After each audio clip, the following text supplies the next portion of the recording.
All right, greetings everyone. We're back with a very special guest. Hello, Wes. Hello, wonderful to see you and to see all these bright and shining hype faces to my right in the chat.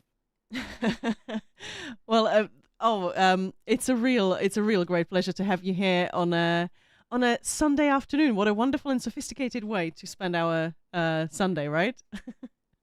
Absolutely. I can't think of a better way to do it. Now, it's okay for me just to call you Maya. Yes. Well, Maya, I've been watching what you've been doing over the past several weeks for the Alzheimer's Association for Voice of Palooza and Fall Out for Hope, and I'm truly inspired. You rock. You're the best. Thank you so much. And so for me, it's an honor to be here with you today. Oh, thank you.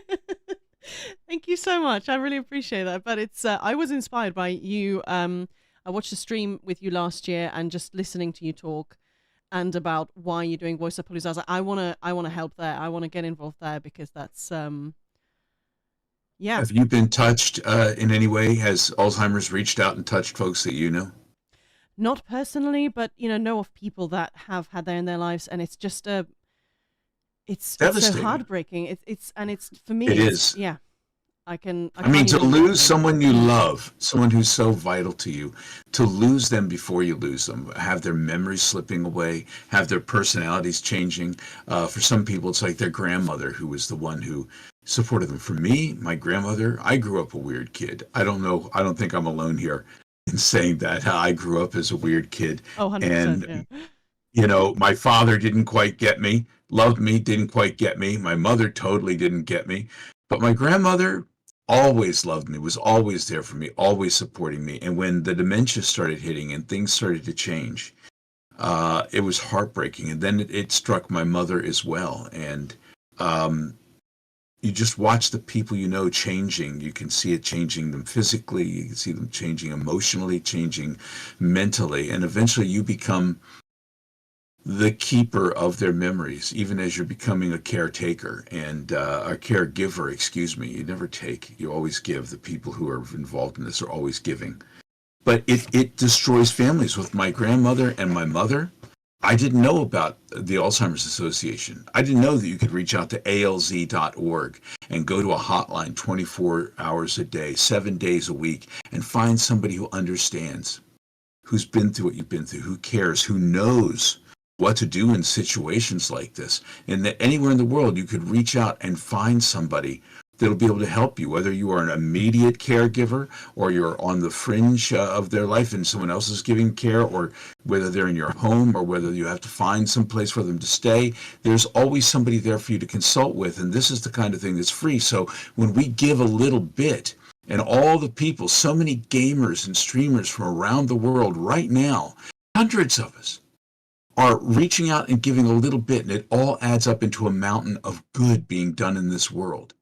So it moves me to no end to see the wonderful hearts and the giving souls that the gamers and the streamers have been, because they get a bad rap.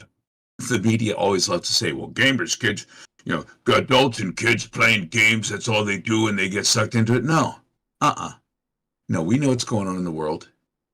We feel the hurt and the pain, and we do something about it. And right now, we're not helpless in the face of Alzheimer's disease.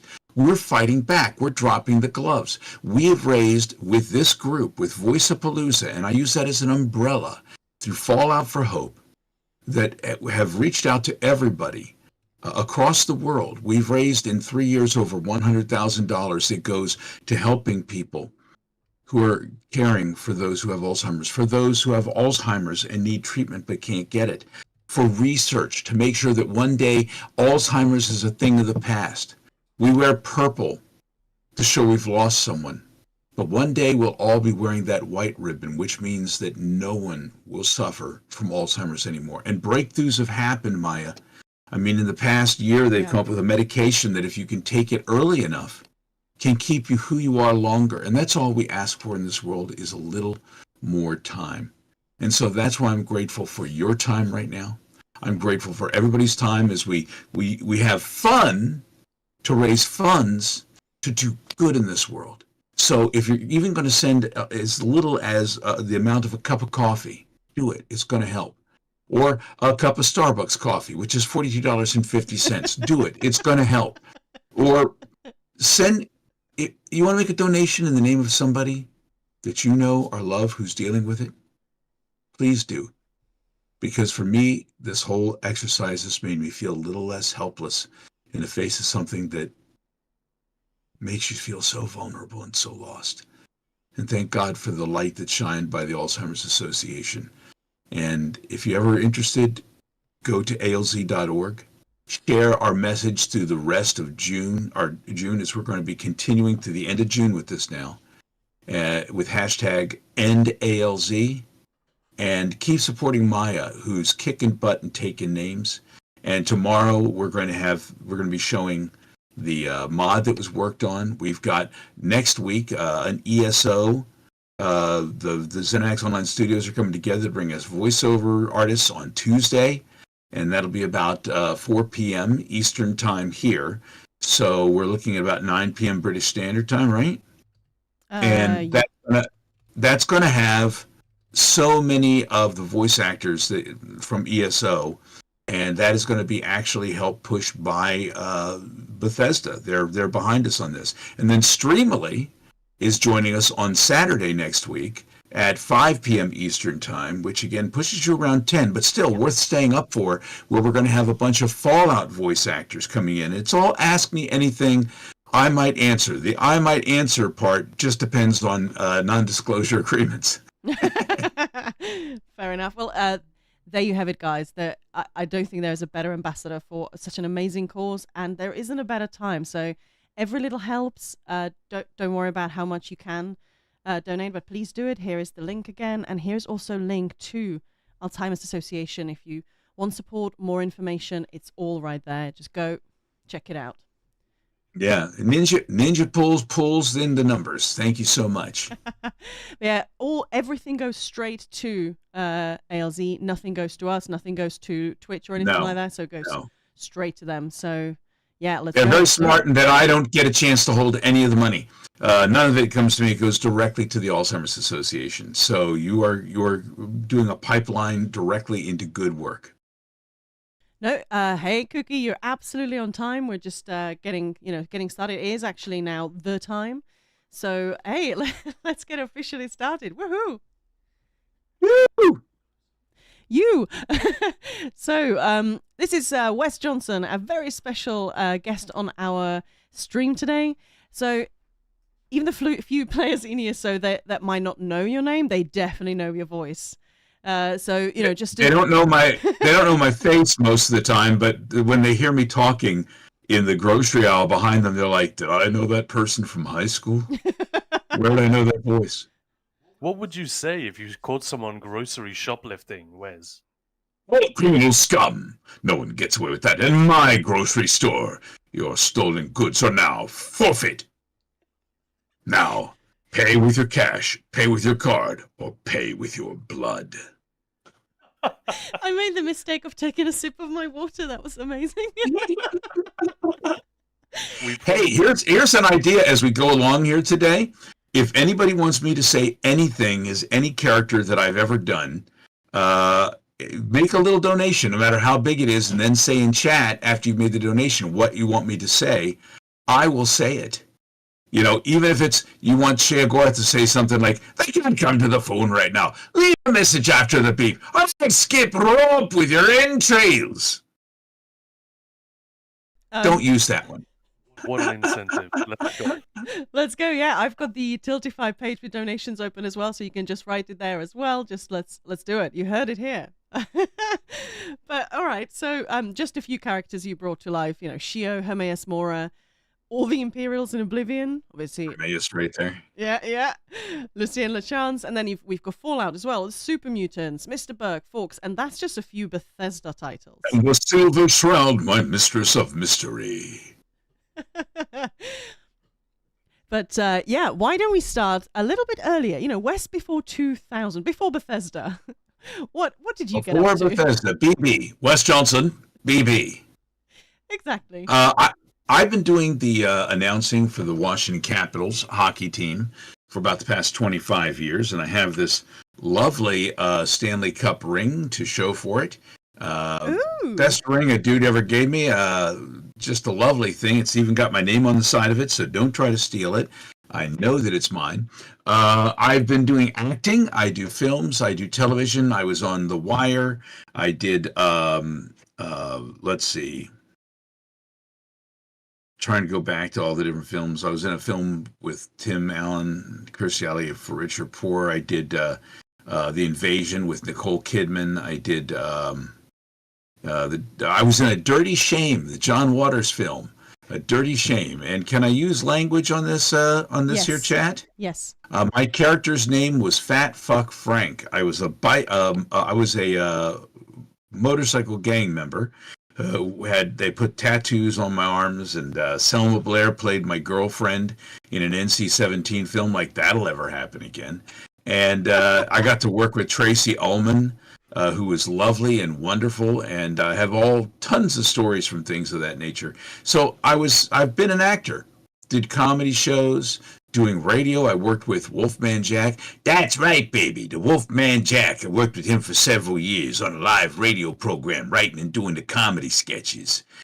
Did radio morning programming. Basically, I've done stage, radio, film, whatever I can get into, because work begets work. You don't turn anything down. And for me, if I couldn't find work, I'd write my own stuff and then go out and perform it. Like, hey, kids, let's put on a show. And that's the kind of thing that eventually one day led to the casting agents to say, Wes, you're pretty versatile, and we need somebody to do some voices for things like, not this guy who just showed up on an ad on my screen spraying some Dove men's care into his pants, although that seems refreshing. That was not one of the commercials I did. But I just... I love doing all these different things, and I was an announcer for America's Most Wanted.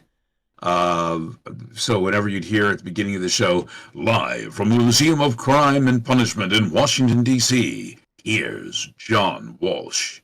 And so I do things of that nature, fighting crime with my voice, basically, and it'd be like, Tito Puente thought that he had it safe. But then one day, as he got out of his car, he discovered flaming bags of poop all around him. So I tell little stories and that type of thing. That was a lot of fun. I followed Don LaFontaine, who was the amazing guy who was Mr. In a World. That guy. Amazing. Yeah. And the only reason I took the job is they were going to introduce me to Don. I had been hired to do a sister show. They were doing a second show for America's Most Wanted, but then about 3 weeks before the premiere of America's Most Wanted that season, Don sadly passed away, and it was just a huge tragedy. What a wonderful guy he was, and super talented, and just the best, just the best. And so he was the Godfather, yeah. And they came to me and said, "Would you fill in for Don?" I said, "I will take the job, but no one can fill in for Don. No one can fill those shoes, because that man is a legend." So I was able to took over for Don LaFontaine, and his agent called the company and said, "We'd like to suggest some people to replace Don." And they said, "We already have somebody, WES Johnson." And she said, "Does he have an agent?" He said, "I'll check." And I had an agent at the time, but my agent hadn't called me in about 8-9 months, and had hip-pocketed me, which means that they would throw me things occasionally but wouldn't officially put me on. And I said, "Are you telling me that the agent for Don LaFontaine wants to take me on as a client?" And they said, "Yeah." And I was like, "Well, then, yes. If somebody asks if you want a god of an agent, you say yes." So I went with Vanessa Gilbert, and I've been with her, and she's now with RSA Talent. I've been with her now for about 15 years, and she is just the most wonderful human being that you'll ever want to meet. I love her, and I'd follow her into the sun. I'd wear sunscreen, but I'd follow her into the sun. Wow. Oh, that's brilliant. That is awesome. Just to give, if I may, just a bit of context. One of the things that Maya and I run into a lot here as massive movie buffs or movie nerds say, a lot of the people we play ESO with and hang out with are straight up gamers, and we'll make a movie reference, it'll go right over their heads. So Don LaFontaine is a big deal. If you don't get Yeah, the context of what Wes is saying, this is literally was called the Godfather of the movie trailer voiceover. And yeah, I'm he a was. representation of him. You just did it so beautifully. But I'm assuming you've seen the movie. In a world of voiceovers, one man rose above the rest. There we go. Don LaFontaine.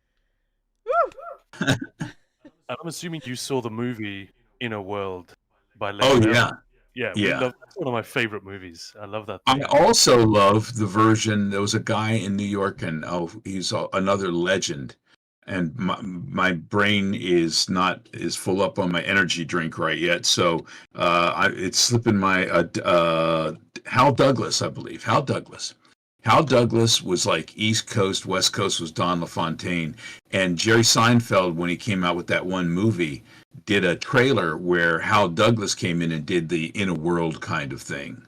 And they're like, no in a world, no in a world, no one man, no one man. They're trying to cut down all the cliches of the trailers out of this and everything, but it was hysterical. Oh, that's amazing. Well, I just want to take a quick little break to say welcome to everyone. Come on in, come on in. Everybody's saying hello. But we've had some donations. So thank you, Purple Blue, Devil's Master, Moistschnitzer Leto, Kamul. Many thanks for what you guys are doing. Kieran, Lulu, and Sam. And there is one request, please, for a line. And it's please, okay, let's do it. Please, please, please, cheese for everyone. Okay, please, please, please, cheese for everyone? Yes. As Sheo.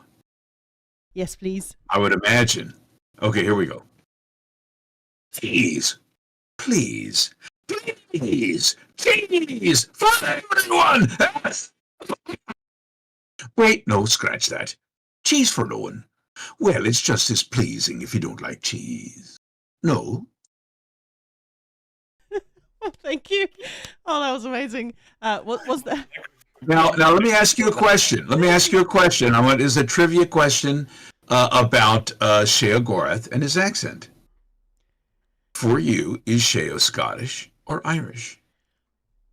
It's a trick question. Shall I take this one, Maya? Do you want to take it? Well, you should take it because I've been doing some research on this, so I know the answer, but you go, Khan. I think I know the answer. Originally, when I played Shivering Isles, I was really struck by your voiceover, by the way. It was the second time you floored me with this shit. After Lucy and LeChance, it really knocked me over. It was amazing. The Night Mother loves you, dear child of cities. Pretty much everyone says that, so it's not a unique story. But I listened to an interview I think at the time I assumed he was Irish, and that was that. But I listened to an interview with a Scottish actor called Gerard Butler. I'm sure you know him. He lives in LA now. Or know of him at least, the action movie guy, Leonidas from 300. And he used a very strong Scottish accent. But these days, it's sort of American and Scottish at the same time. And a lot of the Irish, like the soft D and the round R's, a lot of those are things are similar between Irish and American. Listening to an interview with Gerard Butler reminded me of your Sheo Gorath a little bit because it blends the two. And that's when it hit me that it's both, right? You are correct. It is both. When I was first asked to play Sheo Gorath, they wanted a stand-up kind of guy because they had me come in and try my voice at Haskell. And Jeff Baker was trying his voice as Sheo Gorath because he'd kind of done it through the statue in the early part of Shivering Isles and Morrowind, right? Morrowind, I believe it was. Yeah, Morrowind. He's the Dunno with croaky voice. But he also is doing Sheo through the statue, so you're not really hearing Sheo. But I'll tell you my thoughts on that shortly. But they said, this is not quite striking us for what we want for Shivering Isles, this huge thing. And they said, Wes, he's got to be mercurial. We think of him more as a stand-up, but we need him to also be able to be funny but strike fear at the same time. And they said, we're thinking maybe you do somebody like a Robin Williams. And I started thinking about that. I thought, no, not with this. Robin's way too cuddly, to be Shea Gore. They'd be like, oh, well, and you just have to skip rope with your entrails and skip your life, you know. And it didn't seem to work for me. So, you know, fine, all right, Robin goes to the side. But I thought, who is the stand-up comic who would make me nervous? Now, one who made me nervous that I knew in public was Bobby Slayton. He's known as the pit bull of comedy, but he's got sort of a little bit of a New Jersey kind of Boston-y accent. Got me in trouble one time, Bobby did, when we were working for the live Wolfman Jack show, and we got there early, and we were going to interview Bobby on the show. So he came with me from HFS, the station I was at the time, and we went to Hard Rock Cafe, and we're sitting there getting ready to eat, and Bobby's there, and he looks at the waitress, and we're ordering our food, and Bobby looks at her thing, and it says Anushka, which is a Russian name, and he looks up at her, and he goes, Anushka, Anushka. Were you aware that the first 4 letters of your name spell anus? And I was like, Bobby, make these comments after they've already brought you your food, not before when they can still spit in it. So, you know, I thought Bobby's a little edgy. He made people regret sitting in the front row, but Bobby wasn't right. You know, Shea Gore, thou skip rope with your entrails. No, we don't need a Jersey mob boss. So then I started thinking, who is it who I find hysterical, warm, somebody that I feel like I could hang out with, love to chat with over a brew, but might be afraid after he's had 1 or 2 too many, he might beat the pudding out of me. And I thought, Billy Connolly. I love Billy Connolly. And I don't want to do a straight up Billy Connolly impression. But Billy Connolly became my spirit animal for the Scottish side. So I think about Billy Connolly, and also he had a lovely beard. He had this whole thing, and I could think of him as a madman. But there's also this place called the Irish Channel near me where I do Caps games, and a fellow by the name of Tom Stack. Now, Tom is a lovely fellow. He's from Cork, Ireland. And he's a fellow who would bring you a nice shot and say to me, Wes, I know you love the Macallan. I know you do. But I've got something I want you to try even better. It's called Redbreast, and it's a blended Irish whiskey, and you'll find it's just as smooth and lovely as the Macallan. Oh, I don't know about that, Tom. Oh, hold on. Bring us 2. You take a sip, think, oh my God, that is so good. But you don't tell the man who owns the Irish pub that. What you say is, I don't know, Tom. What do you mean you don't know? What? Bring us 2 more. You obviously didn't get a good taste the first time. So 2 more come. After the 3rd round, and Tom getting more frustrated, you finally tell him that it's nectar, sweet honey nectar on earth, and it's wonderful. And then he's happy. You both have had 3 shots, and the world is a pleasant place. So that's there. So I have Tom Stack on one side as a spirit animal for my Irish. On the other side, I've got Billy Connolly, who can be just as wonderful, warm, and conversational, but you feel like he could have a spiky edge. So my feeling is Shea Gorath, and the reason I wanted to go not with one or the other is that he's got multiple personalities. He's got mania. He's got dementia on either side of him. But then there's somewhat in the middle, because everything for him is an affectation that he does for fun. Because he is also the reformed jigalag and has taken it to a far extreme. But when he gets malevolent, there's no accent at all. One line in particular in the Shivering Isles where you can hear all of them is the brain pie segment. And it's just 3 quick lines. So you start off with more of the Irish, brain pie. Then you go, select. Care to donate. Now, the reason I wanted to go between all these different accents, not just the accents, but the mood, and keep the mood mercurial, let the accents float above it, let everything go. I didn't want you to ever feel like you had a foothold with Shea Gorath. He's always doing something different. He's saying something that makes you feel slightly uncomfortable, whether the accent isn't quite right, or he's going between Scottish, or he's going between Irish. You're not being able to settle anywhere. And then he drops it all together. And it depends upon his mood or his intent. And riding him was like catching a wave. and riding a wave and occasionally fighting against it and occasionally flowing with it, I totally found myself in the zone. And Bethesda was not expecting this voice. They weren't expecting him to change, to switch, to have all these things, but it's their fault.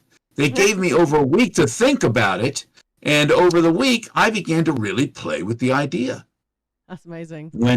When Todd started listening to it, he had no idea what he was going to hear. And the first listen through, he was like, I don't know about this. But then he listened to it more. And the more he listened to it, the more he was like, yes, this is where we're going. This is what I like. This is good. And so Shea Gorath remained me. And as far as I'm concerned, I put my heart, my soul, my everything into all these characters. They're like my babies. So it's like bringing a part of you to life, to birth, you know, and I feel very, very close to the role. It means the world to me. And it definitely shows. But just going back to, so talking about WES before Bethesda, actually, so you're a big deal even before then. Like how did Bethesda, you know, get you into doing Morrowind? How did that come about? I was cast in Morrowind just like I was cast. I think the first roles that I did in video games were for Unreal 2. Central Casting called me, and they were looking for voice, and they sent me to do this one game. And the game that I did was basically me dying over 200 different ways as 200 different people over a 4-hour period of time. I was basically the human equivalent of a Wilhelm scream. You know, all right, Wes, you're getting hit by a laser beam. All right, Wes, do you get yourself caught in your zipper and bleed to death? You know, so you're doing all these different voices, all these screams, and it was exhausting. I thought, boy, wouldn't it be great if I actually got a character that I could play? And then they said, oh, there's another game coming up. And I'm like, am I going to die every second? No. There are a couple of different characters in there, and you don't know until you walk in what you're going to do. They keep the scripts in most instances, which is why when I got a chance to do Sheo and some others, and they let me see them ahead of time, that was a luxury. But most of the time, you're getting the script when you walk in. So improvisation, being able to build a character, being able to reach inside and figure out what they sound like, using my heroes like Mel Blanc and the way he used to put together characters as a basis comes in handy. So I walk in, and this is a place called Absolute Pitch. It's a studio downtown DC, run by a gentleman by the name of Chip Ellinghaus. What a wonderful human being Chip was. I love Chip, and he passed away 2 days ago. Yeah, Oh, we lost Chip 2 days ago from muscular dystrophy. Oh, I'm sorry to hear And that. yeah, but he was there for so many. You're gonna make me cry. He was there for so many of the remarkable moments. He was there through Morrowind. He was there through Oblivion, Shivering Isles. After that, we started moving into the studios at Bethesda proper. They built their own studios. But Chip was, when you hear a lot of the original recordings, a lot of the original sounds from Morrowind, from Oblivion, from Shivering Isles, Chip Ellinghaus was the engineer behind that. The director was Mark Lampert, who has since retired. As a young man, by the way, but so much respect for both of those guys. And for Chip, such a good soul. And he will be remembered through these games forever. Oh, yeah. His contribution, that's beautiful. I hope so, because Chip was just the best. The director was not Mark Lampert on Morrowind. The audio director and the person who directed everybody in the voices was Todd Howard. And we went downtown DC, and I still remember working with Todd and looking at these characters and figuring out. They did show me a picture of Susia Sagala, and what does he sound like? Where do we go with him? And, you know, taking our breaks and going downstairs to Au Bon Pain, getting some chocolate croissants and coffee.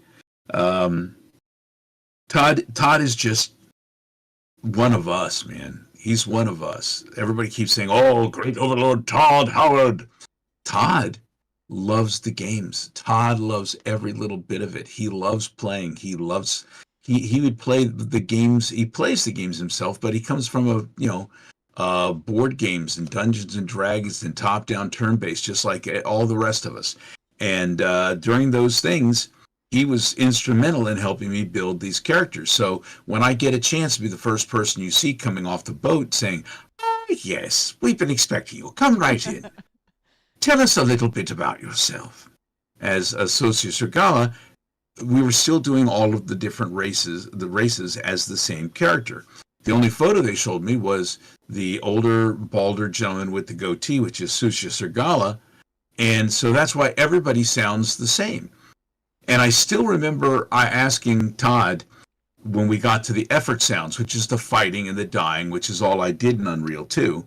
I said, "Now, how do you see the Bretons fighting?" And he goes, "Well, they're more effete. They're magicians. They probably don't enjoy the fighting very much when they get, the battling is fine, but when they get into swordplay, things of that sort, they probably are not too into it. They probably are a little more effete than some of the other characters." So, yeah, when you're getting hit by a broadsword as a Breton in Morrowind, you will scream like a little bitch. That's just the way it happens. And frankly, if I were to be hit with a broadsword, I would scream like a little bitch. It would just happen. I would wet myself. I would cry a little bit. I would beg. I would run. I might fight back a little, but don't come after me with a broadsword is all I'm saying. It would not make my day. Anyway, I found it funny because I also did the orcs. I did a number of the different Daedric princes and things of that sort for that. If anybody sounds like Sean Connery during Morrowind, that was me as well. What's interesting is I found later, looking up on whatever the equivalent of Reddit was at that time, someone was putting together a mod, and I read the thing. And by the way, voice actors have feelings, folks, which is why we don't always read the comment sections. Never read the comment sections. Never read the comment sections. So I read this one thing where it's like, we are replacing the Breton fight sounds because WES Johnson is too much of a sissy when he gets into battles, and my mage would be a stout warrior. So we're replacing all of these in a mod, and I'm thinking, you go, you do you. But I learned something with that. Which is when you're playing the game and you're immersed in the game, and that's the point of it. You want immersion.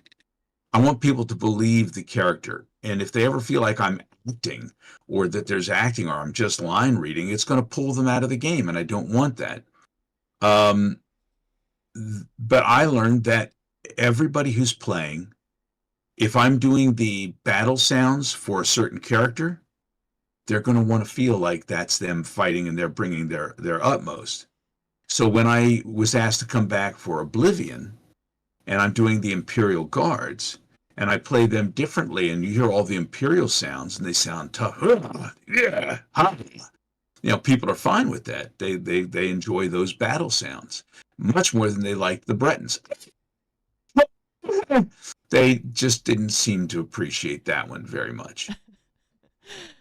Yeah. Like I say, we can tell you've got a high-end microphone because it's got a compressor, I'm guessing, that's kicking in when you do some of the effort sounds, and it's coming. Oh my goodness! Well, don't worry about it.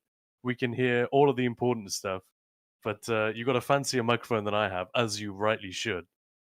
There's got to be a way for me to turn some of that off, but we'll try to do that as we continue on. No worries. Well, just big thanks to Doc Artemis for a donation. Also, Wick. And he says, can we say in a Boston accent, my dog is making coffee in the trash? What? Making coffee in the trash? In a Boston accent. Nice. Hey, this is some wicked coffee trash. Brilliant. Let me ask you, is this any better? It's still chopping up the highs, I think. Oh my. I'm sorry about that. I'll try to control that. No, no worries. I think the reason for that is that do they have a Bostonian in their guild, and they got into the habit of saying dwarg and coffee, but when I say it, And it sounds New Jersey, but Mo Cronin, he's from Diamond City. He's got a little of that wicked going on there. You know, the sad thing is when you get out to Diamond City in the wasteland, no Duncan. So when you got into Morrowind, so with Bethesda, did you have any idea of how huge voiceover in games were going to be? Like, did you have any? No, because before Morrowind, really, a lot of the games were you're reading, and even in Morrowind, you're still reading a lot of it. It was when you got to Oblivion that things became much more voiceover intensive and heavy.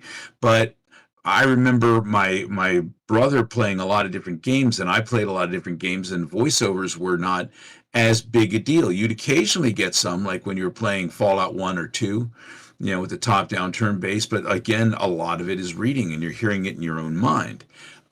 It's just that as the years have gone by so quickly, it seems, the advances in what you're able to do make it so cinematic anymore that it really is like trying to create a movie. And soon, one day, everything is going to be like in the VR goggles that you're going to put on, and you will literally live in the worlds of the video games. Whereas for me, living in the world of the video games happens normally.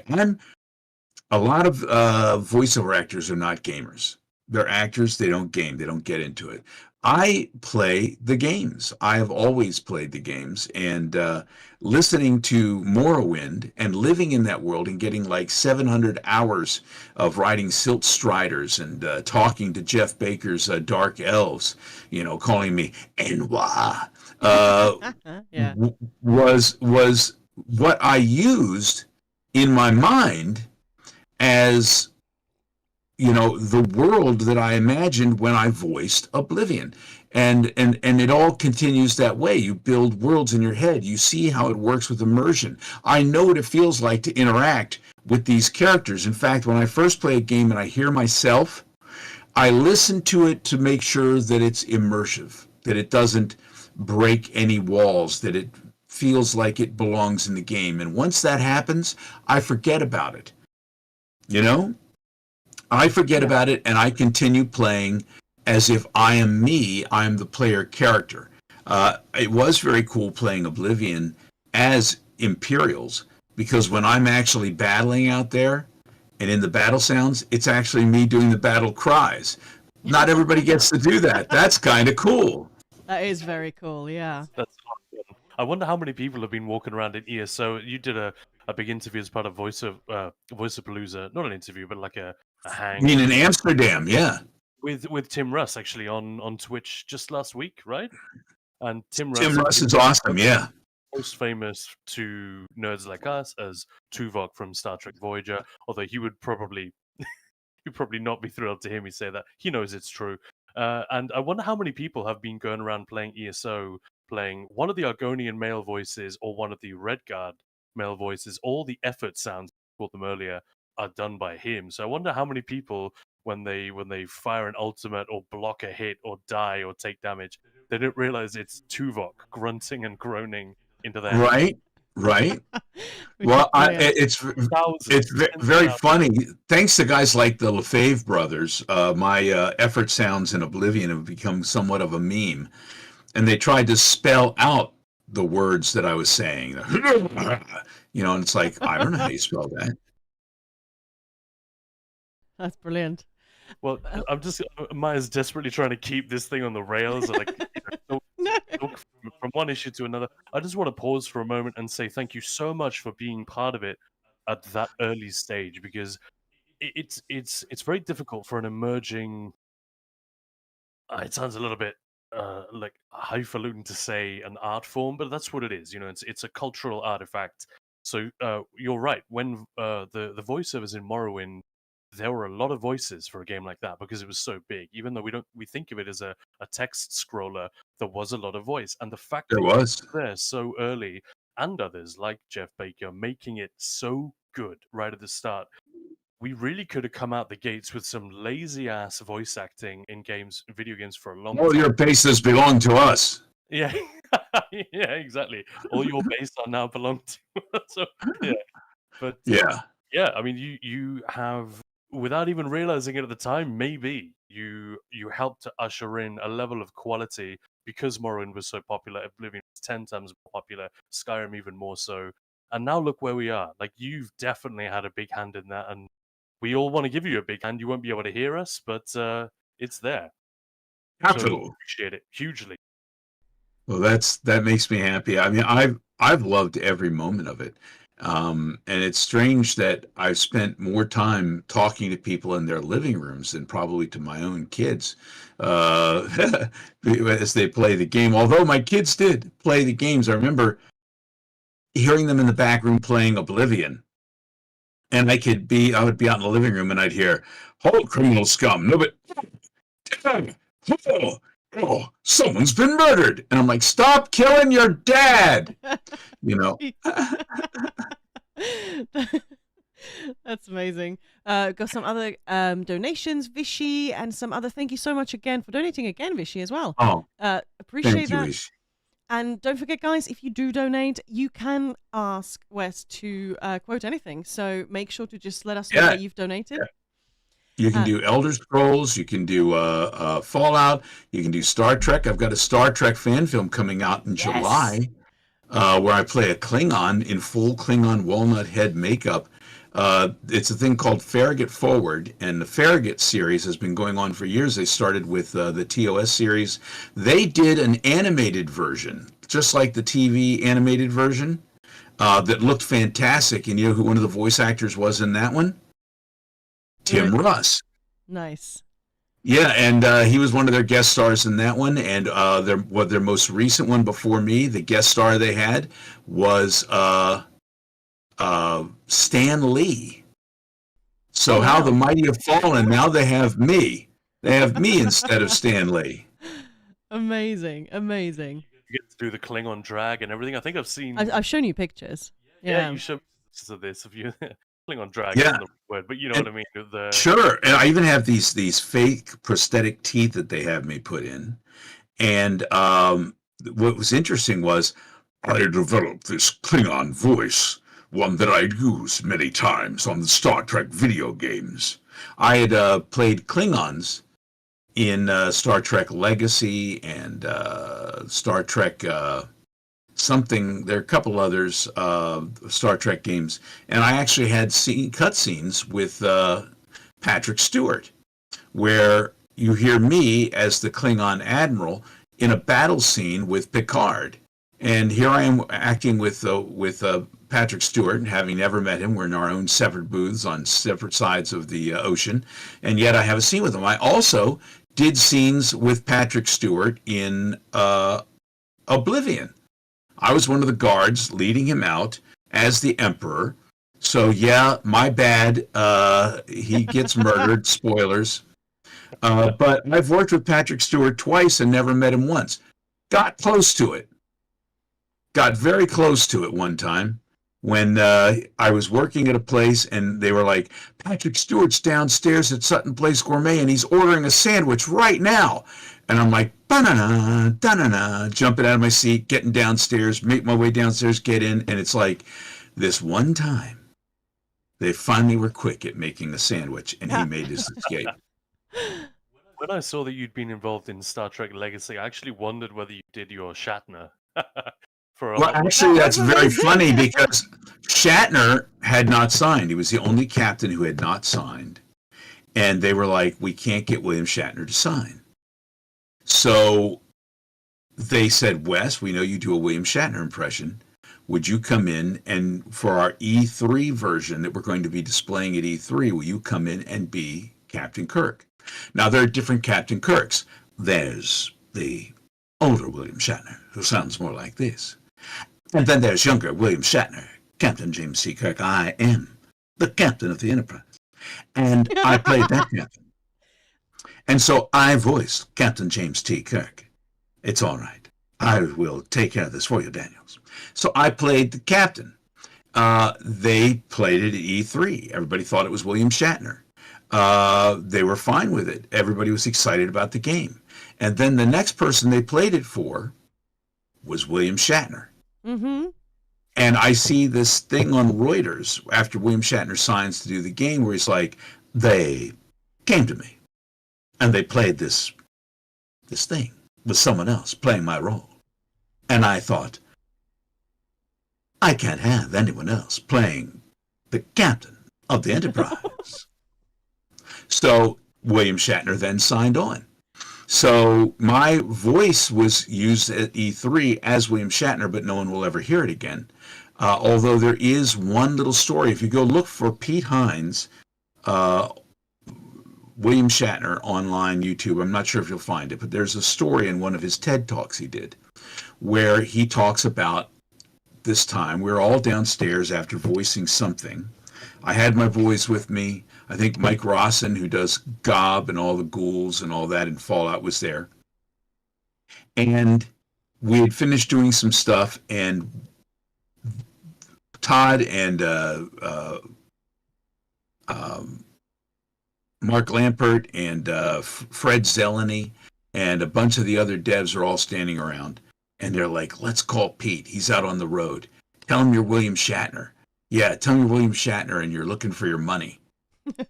So I get on the phone and he's on speaker and it's like, hello, Pete, it's Bill Shatner.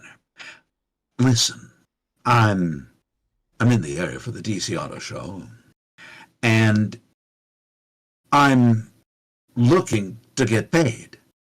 Now, I know when I did this, you told me I'd be getting the money right away. And yet, I'm still waiting for a check. And he's like, well, Mr. Shatner, and he's going on. He's talking, he's going, and everybody's standing around holding their mouths, laughing, trying not to make noise so they don't know that it's me talking to him. And it's like, now, Pete, I've been very fair with you. I did this game in full faith. And it's probably a gigantic piece of shit. And yet, I did it for you and I need to be paid. Now, I'm driving all around Bethesda and can't seem to find Bethesda Softworks anywhere. And he's like, Mr. Shatner, I have kids in the car. Please don't use language like that. Oh, it's fine. But I'm a little peeved at you. Just a bit peeved. And we went on like that for about 5 or 6 minutes till we finally said it was it, and everybody starts laughing. And Pete's going, yeah, I knew it was you all along. And we're like, no, you didn't. No, you didn't. And so when he did his TED Talk, he tells the whole story. And he's going through, the only thing he got wrong is he says, Wes dropped an F-bomb when my kids were in the car, and it was not. It was an S-bomb. It was an S-bomb instead of an F-bomb. But it was just, I mean, too funny.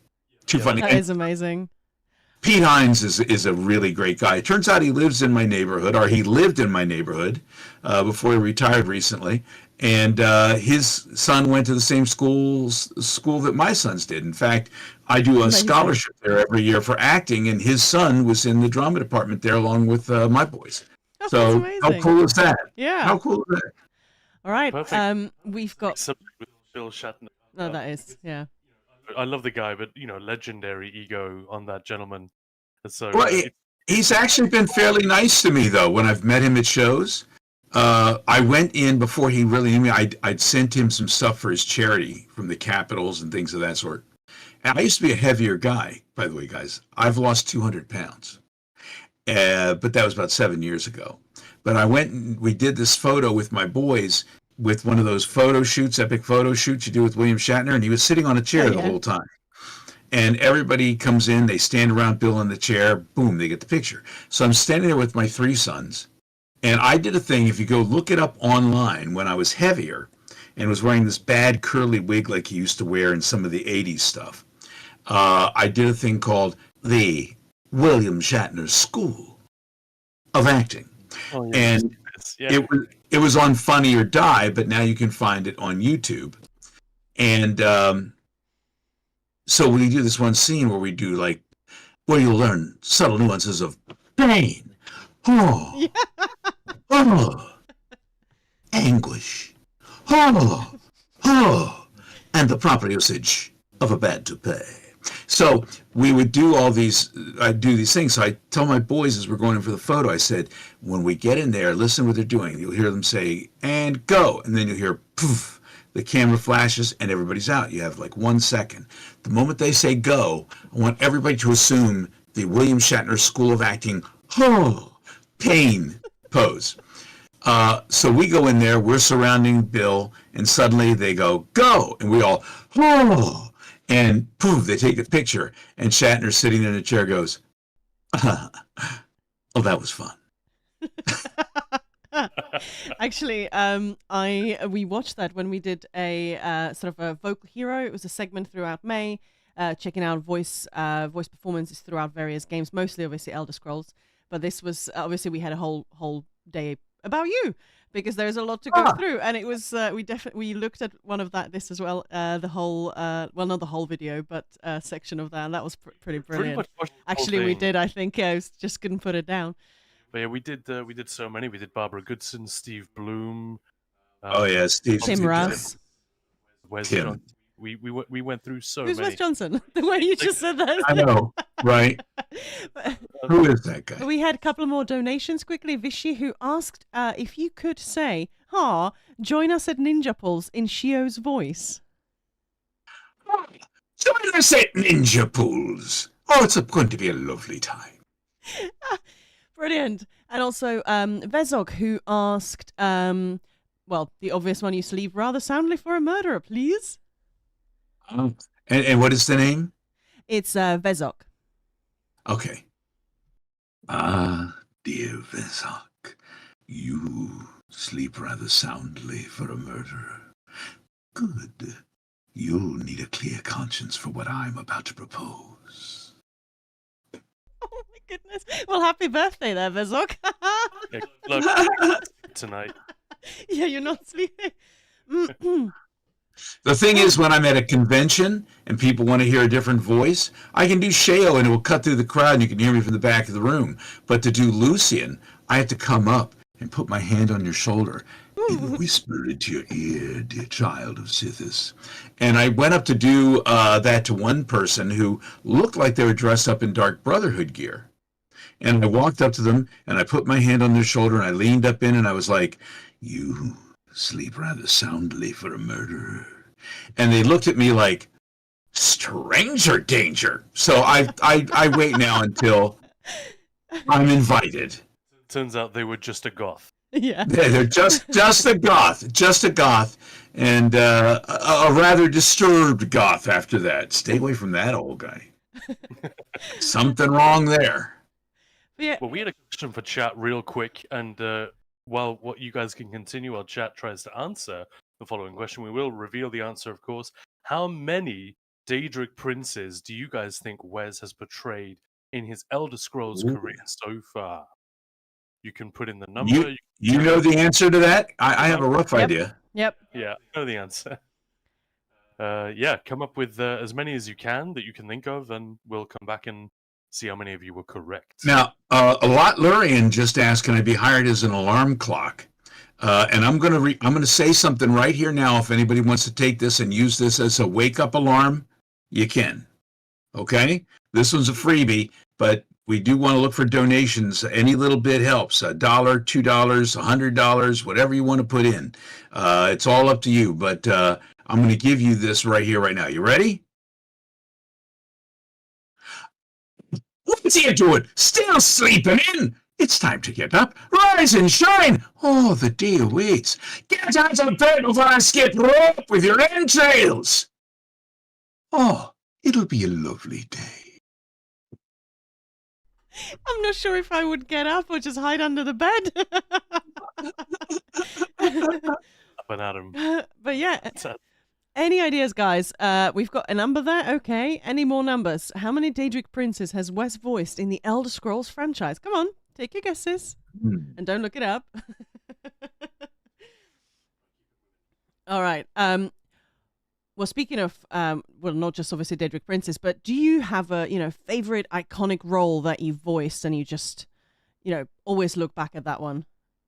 Well, I mean, with? there are some that obviously I'm very close to. Lucian, Shea Gorath, Hermaeus Mora. But the thing is, it's a Sophie's choice because every one of them has a little bit of something within me, something that I use to help bring it to life. And I get very close to each and every one of them. Even Ron Hope from Starfield, who people keep sending me messages and tweeting out to me, hey, sorry, man, I had to shoot you in the face. Which, I guess is nice to be able to hear that, especially if they shot you in the face, to still be able to hear that afterwards. But, little love for Ron. At He's a least, man of the people. at least you didn't voice the adoring fan in Oblivion, right? Like, it could have been Oh, worse. Bayazura. That's Craig Seckler. Yeah. And Craig has the best head of hair, man. I mean, it looks great. It's like Pierce Brosnan hair, super handsome dude. And so I had to go out and buy him a big yellow troll wig. And when we did a live thing at Bethesda one time, we were up there with Jess Finster, and we had all sorts of folks from the Skyrim. It was the 10th anniversary Ask Me Anything panel.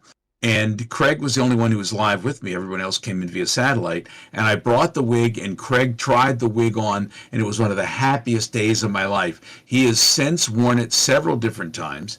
He wore it to do a video on TikTok, and I did a dual thing where I answered him and reacted with it in cosplay as Shea Gorath, yelling at the adoring fans. So that's out there on TikTok on both of our pages if you want to go check that out.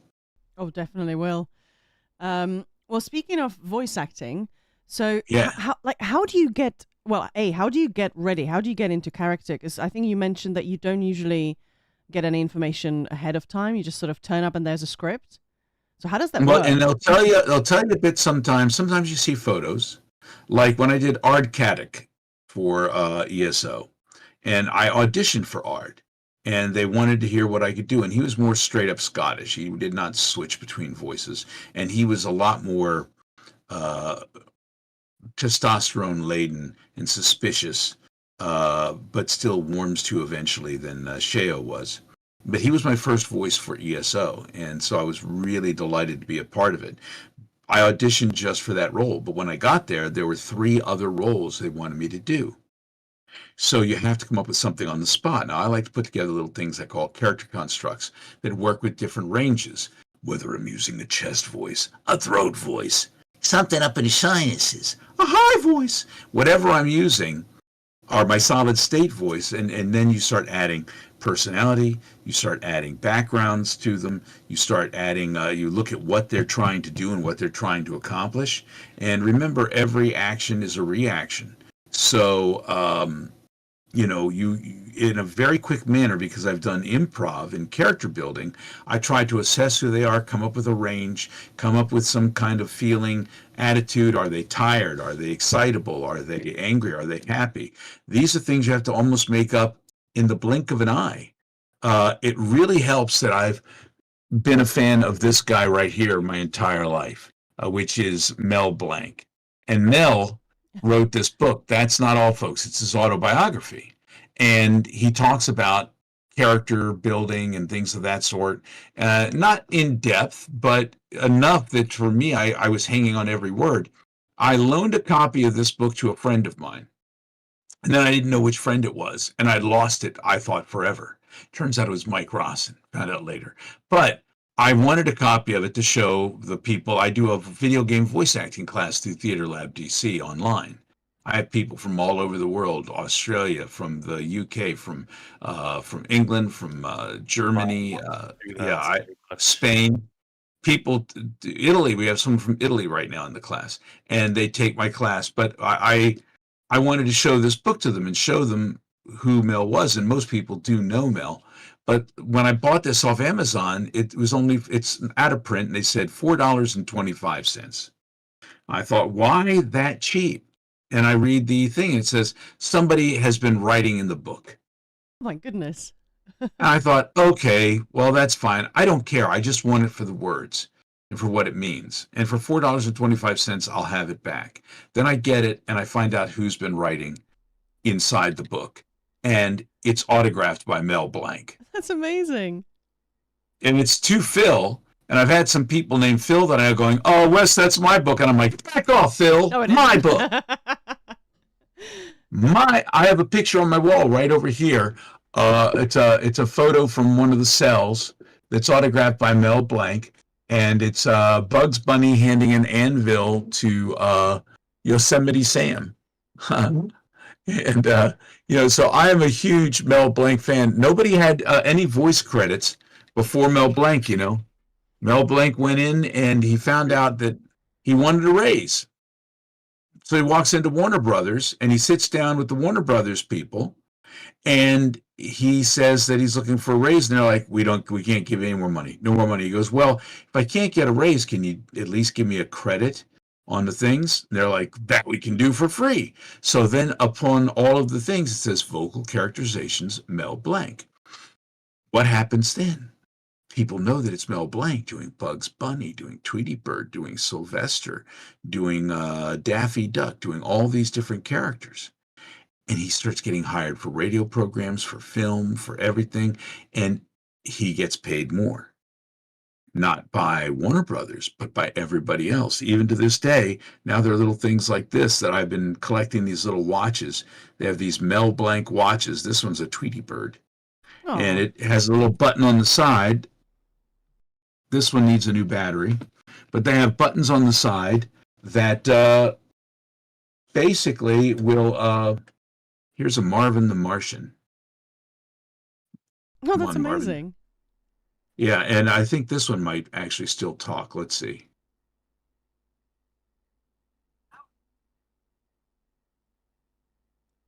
We just heard a tiny little bit there. That's so cute. Yeah, it's a little low. It's a little low because the batteries all need to be replaced on them, but they haven't made these in a while, so I like to find them occasionally and just keep them for me.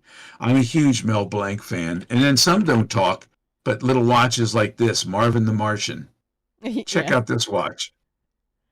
Oh, that's It's awesome. shaped like his Yeah. head, and inside it's got the time and just little hands right inside there across his face. I was wearing a Marvin the Martian t-shirt when my son was born. He was kind of a Marvin the Martian, so Brilliant. when a baby pops out and immediately goes, "Take me to your leader," you've worn the right shirt. Simpatico. Well, Yeah. just a quick reminder to everyone that we are here today raising funds for Alzheimer's Association. So please donate if you can. As Wes puts it, even a cost of one coffee can make a huge difference. So please do it now. Here is the link. Oh, somebody else already linked it. That was me. Oh, nice. And here I is do me Sheol a chance. We've got some donations. Really, thank you so much. Eggbirds, thank you. Asking, could Mr. Johnson do Oblivion Guard voice lines in the voice of Lucien LeChance, please? Halt! You sleep rather soundly for a murderer. The Night Mother loves you, so pay the fine, or serve dread Sithis forever. Marjana, thank you so much for your donation as well. It's Trass, and the line is just Wabbajack, Wabbajack, Wabbajack. Oh, and which character? Just Sheo? I'm assuming so, yes. Wabbajack! Wabbajack! Wabbajack! Wabbajack! That's amazing. But yeah, if you guys want any more of these wonderful performances, please do donate. You know what to do. But yeah, I love Shea Gorath because he's kind of like the Joker of the Elder Scrolls series, yeah, I suppose he is. Yeah. And it's Which, of course, would make Jiggalag Batman, no sense of humor. Speaking of which, a few people did guess the correct I was going number. to say, It yeah. is indeed 5 Daedric princes that Wes has portrayed. 6 if we include Jiggalag as a separate one.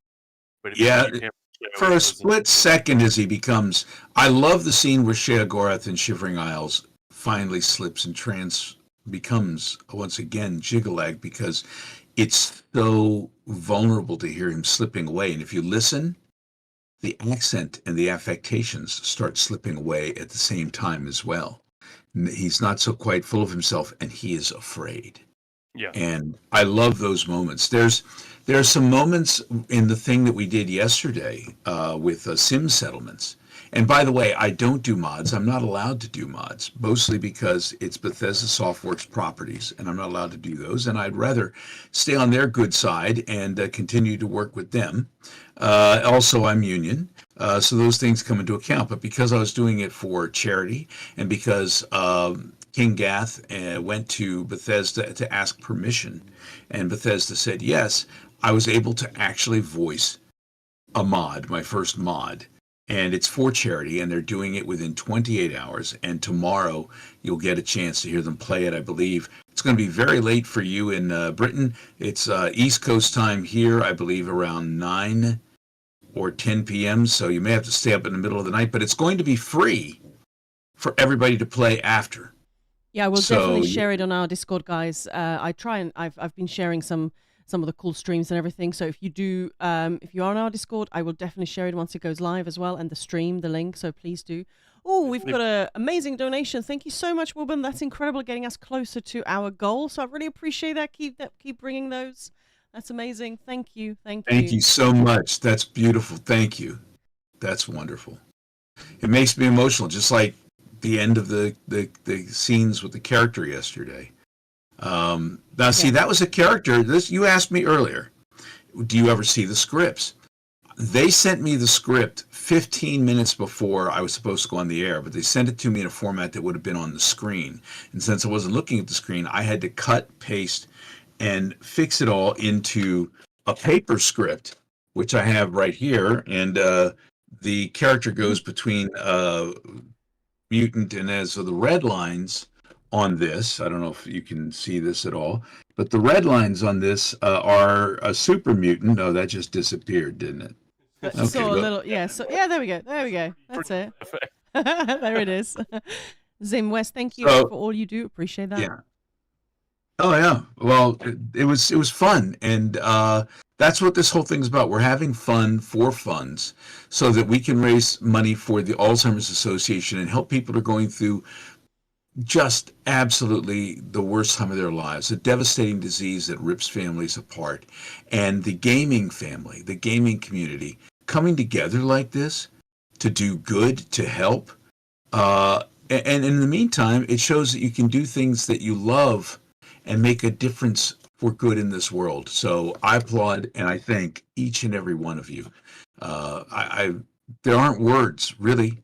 There aren't words. All I do is come in and help to arrange it with my dear friend Kenneth Vigu with Fallout for Hope, who's one of the best humans I know. And you guys rally every year.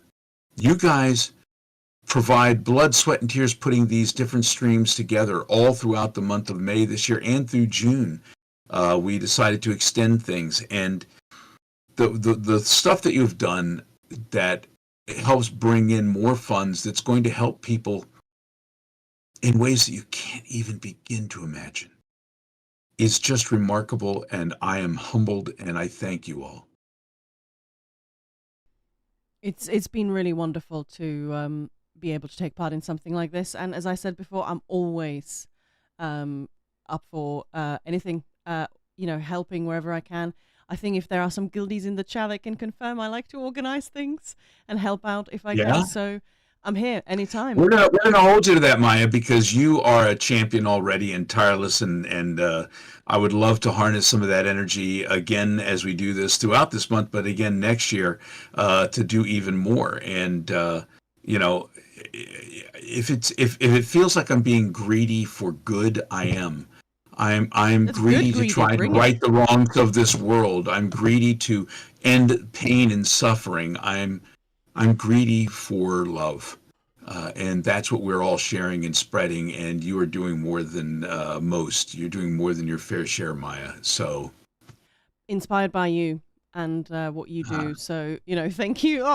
This is it all goes round in circles, absolutely. But it's funny that we are united by our interest in these games that so often have a tendency to pick individuals as the crazy conquering heroes that go and change the world on their own, or with the help of a small band of heroes. But that's just a bit of escapism. In the real world, it is these small actions that carried out by thousands of people as a community. Those are the Yeah. things that, and it's a really fun little juxtaposition there that they sit side by side. I couldn't agree Well, with you more. It's beautifully put. well, I am a Gemini, so we can have both sides of that. That um, helps with Sheo a bit too. Vezek wanted me to change that up a little bit. Is that okay for me to do now? of course. All right, here we go. Well, if it isn't Emma, you sleep rather soundly for a murder. Good. You'll need that for what I'm about to propose. And of course, the Night Mother loves you, dear Emma. Amazing. We've had another one here that was, I just lost it. There we go. Really, donated. My whole life would be made if you could go on a tiny conspiracy rant in Shio's voice about squirrels scheming to take over the world. Well, you think that I'm nuts? Let me tell you who's really nuts. It's the squirrels. Oh, they sit around looking all nice and pretty. I'm a fuzzy little pet. But no, really, they're scheming. They're looking at you. They want not just your corn. They want just your nuts. And they'll take your nuts right off you, they will. No, they want all the bird seed as well. They sit there looking at those birds, tweeting about their merry way, thinking, all your bird seed belong to us. And that's what they do. They get up there and go twisting round and round like some little psychotic acrobat trying to take everything out of the bird feeder when you're also trying to feed the squirrels and being nice. But do they believe in democracy? Oh, they do not. They do not. They believe in just themselves. Oh, let me tell you, they not only eat nuts, they got big ones. Big enough like they're sitting on a duffel bag that goes trying to steal food from everybody else. Now, I will give you this. They're not like the birds. Birds that come and eat the food and say, thank you very much. Think I'll go all Jackson Pollock on your windshield now. Oh, I see you, birds. I see you. Also trying to take aim at my bald spot. Well, that shall not stand. So here's what I propose. I think it needs to be a holy war in the middle of the front yard. The squirrels versus the birds. The nuts versus the seeds. The beaks versus the little fuzzy claws. All of you going at each other, dancing your merry dance left and right until out come the entrails and all the food and corn remain yours. Forever. And they don't like cheese. That's another problem. Oh my goodness, that was incredible. I might need to take a breather after that, but I think I'll speak for everybody here when I say I don't know if that comes through on the stream, Maya, Yes, but yes, it's it coming does, through yeah. on Discord. That's part of the Discord sample we have. That was fantastic.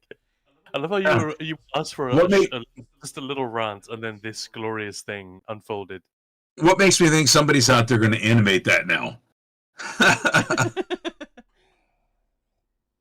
All right, that was incredible. I used to have, my son is an animator and he does storyboards. He actually went to SCAD, but in the days when he was a young boy, he'd sit in the back seat and they had this little, I forget what the technology was. It was a little handheld device and you could write and draw and edit on it. I forget what the name of it is, but it's obsolete now, which means what he did is now gone to history. But he would sit there and listen to my brother talking to me on speakerphone and he recorded the whole thing. And I'm trying to talk to my brother about dieting. And I'm like, Rick, you could eat 2 full heads of lettuce, fill yourself up, and it wouldn't mean anything. And Rick's like, what? Yeah, 2 freaking heads of lettuce, and it wouldn't count for any calories. I don't want to eat that stuff. No, Ricky, it's great. But the fact of the matter is, you could lose the weight, you get healthy again. I don't eat that green crap, man. So my brother's talking to me on the phone. Max is recording all of this stuff, and then he puts together this animation that just made me die, tears running down my face. That, you know, he puts together this animation where he's cut between my face, my brother's face, 2 freaking heads of lettuce. So now we can't talk about lettuce around our house without it being 2 freaking heads of lettuce. I love it. Oh, that's amazing. Right. Let's go back to the Daedric princes. So, which were they? Yes. And But Yes, just please, roll them please out. tell us. Yeah, do it, roll them out. Khan. So Morrowind, 2002, we had Boethia, Malakath, and Molag Bal. Obviously, Wes also did the male orcs and the Bretons there. Then Oblivion, 4 years later, 2006, Sheogorath, we'll remember that. Malakath, again. And then, in addition, all the Imperials, all the Dremora as well, and the And Arena. So we must have and forgotten Hermaeus Mora. I was Hermaeus Mora in Oblivion. in Oblivion. I have you down as Mora in Skyrim and ESO. Yeah. I could be wrong about that one. It might not have been credited the way it was credited for later games. Yeah, another thing that really distresses me about voice acting in games, other than the main characters, it can often be very difficult to track down who Hmm. was responsible for a particular performance because it'll say WES Johnson additional voices or what have you, because they did 30 different characters. You know what I mean? Yeah. So that can be a real headache to track down. There is a character in ESO whose voiceover I absolutely adore. I mean, there are many, but there's one in particular, a character called Olorime. She's a high elf in one of the trials in this game, and I genuinely don't know who it is. I have a theory, but I'm not quite sure that it's that actress. So it drives you crazy, and they could. We need it. We need IMDb to dig a little deeper there. Anyway, so Yeah, Smora. sometimes it's in IMDb, sometimes it's not. And also, when they do some expansions, you'll see that it's listed under an expansion separately, and not listed in the main game. But that is not always hard and in fact the case. Um, yeah, there are different voices. I'm not sure where, like the Prophet and Pelham and Whitestrake, when they came into the Knights of the Nine, where they land, whether it's in just Knights of the Nine or whether it's under Oblivion. I do know that the Prophet's line ended up taking over one of Lucian's lines, which is my favorite Lucian line of all, and it overcuts it, and it makes me so sad. The moment it happened, I was like, no! But if you ask Lucian the Chance about rumors originally, he would say, I don't spread rumors, dear child. I create them. And now if you ask him about rumors after you put in Knights of the Nine, he goes, I've heard of a prophet down by the river. It's like, son of a biscuit eater. I know, I've seen that. There is a YouTube clip of that, and the best part about it is that it begins with a wood elf attacking the player. So it actually starts with a, how does it go, Maya? It's basically one of those, I'm gonna kill you, and then he one-shots the NPC. Lucian shows up. And yeah, you're right, it goes from supreme evil to this, this Well, jaunty little... very that happens. There were a couple little Maybe- hiccups originally when we tried to add different personalities to Is there things. something about zombies Still smelling? doing the races. Zombies. Well, they do Yeah, they smell, do. but they can't smell. Yeah, do you want to finish the list, Khan? We were We're done with nearly the, done. it was the arena announcer, then Skyrim 2011, Hermaeus Mora once again, Sheogorath once again, and Lucian LeChance, who was in Skyrim as a Mhm. ghost. The spectral assassin. Yeah. And then, of course, Have you ESO. heard the tale of Matthew Bellamont? Yes, a million times, Lucian. Shut up. We're sneaking up on somebody. And Hermaeus Mora, of course, once again, ESO, and Ard Kadak, which we just mentioned. Have you played much ESO? Yeah, I played some of the ESO, and I do enjoy it. It's a very different experience. It's taken me a while with Fallout 76 and ESO for me to get into it when you're dealing with other people. I do know with Fallout 76, I got a little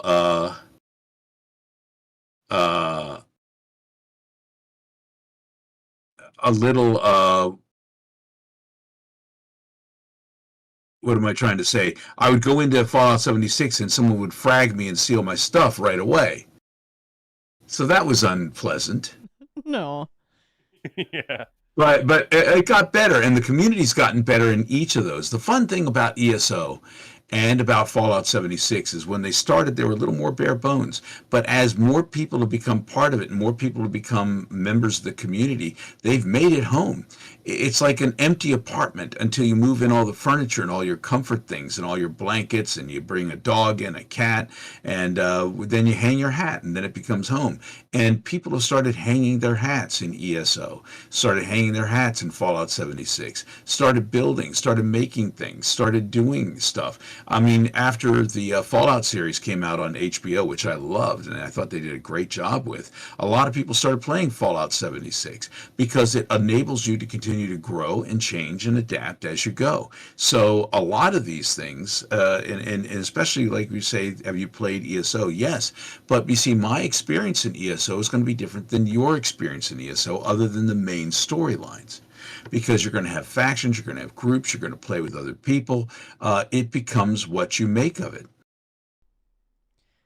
And the community Exactly. is incredible. And I have to say, the Ninja Pulse community is, I mean, how long has it been? 3 years? Yeah, that we've set up Ninja Pulse, and people around here, that's one of the main reasons I'm still here.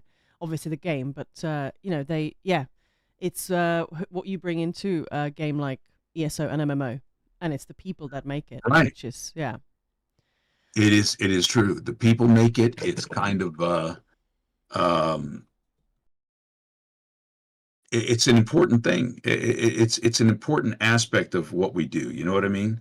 Yes. Mm. The live stuff, because I used to always tell people that when we were working with the folks over at ESO, working with stuff on just the regular um, straight up single player. I would say, wouldn't it be great even if we had, like, in the middle of, say, Elder Scrolls, there's one inn that you could go to, a huge inn, and you could go into it and you could meet other players and talk and trade and buy things and do stuff and go back and forth and then go back out into your single player world. This was before ESO actually happened. And that became the whole thing. You know what I mean? That became the Yeah. whole thing. ESO is all of that now. But I thought even at that time, having one spot, one special spot you could go to that would drop you into a server that would allow you and a certain number of people to come in and interact within this, this pub setting would be fantastic. Yeah, This it is is, yeah. basically what Lambert, he was now the creative director on ESO, but back then he was working on Oblivion. This is what he kept saying to everyone, anyone who would listen. He talked about, and then of course, as soon as Robert Altman greenlit the Elder Scrolls Online as a sort of a thing they would investigate, they knew to send Rich over to that project right away. Rich is fantastic. Yeah. Rich and Matt and everybody who works at the head of this thing, and then you've got all the writers and the guys who did Dungeons and Dragons are part of this, and the world. You guys were there at Amsterdam, and you saw and met all these folks, and they truly believe in what they're doing. They believe in the world, and they created it so wonderfully in Amsterdam. I'm sorry for people who weren't able to go there and see this, because you had the pubs, you could sample the wares. You could get a sweet roll, walk right up and get yourself a lovely sweet roll along the way. And that's one thing I felt while we were there, is that everybody just truly loved this world. And here we were in this world of Amsterdam, which was very cool to be in and of itself.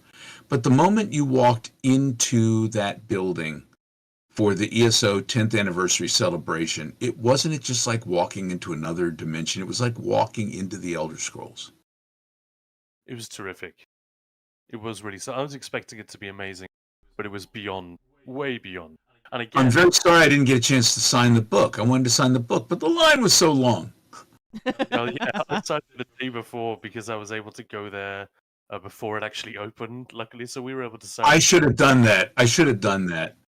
One of my friends was stuck in the line behind some guy. He had traveled all the way from the States, but he wrote like several pages in that book. And okay, if he turns the page one more time, I'm gonna punch him in the back of the head. What the hell? That's the height of selfishness. It kind of was, but I hope. You know what? You know what? Write it online, and then give me hashtag long-winded speech, and we'll go look at it later.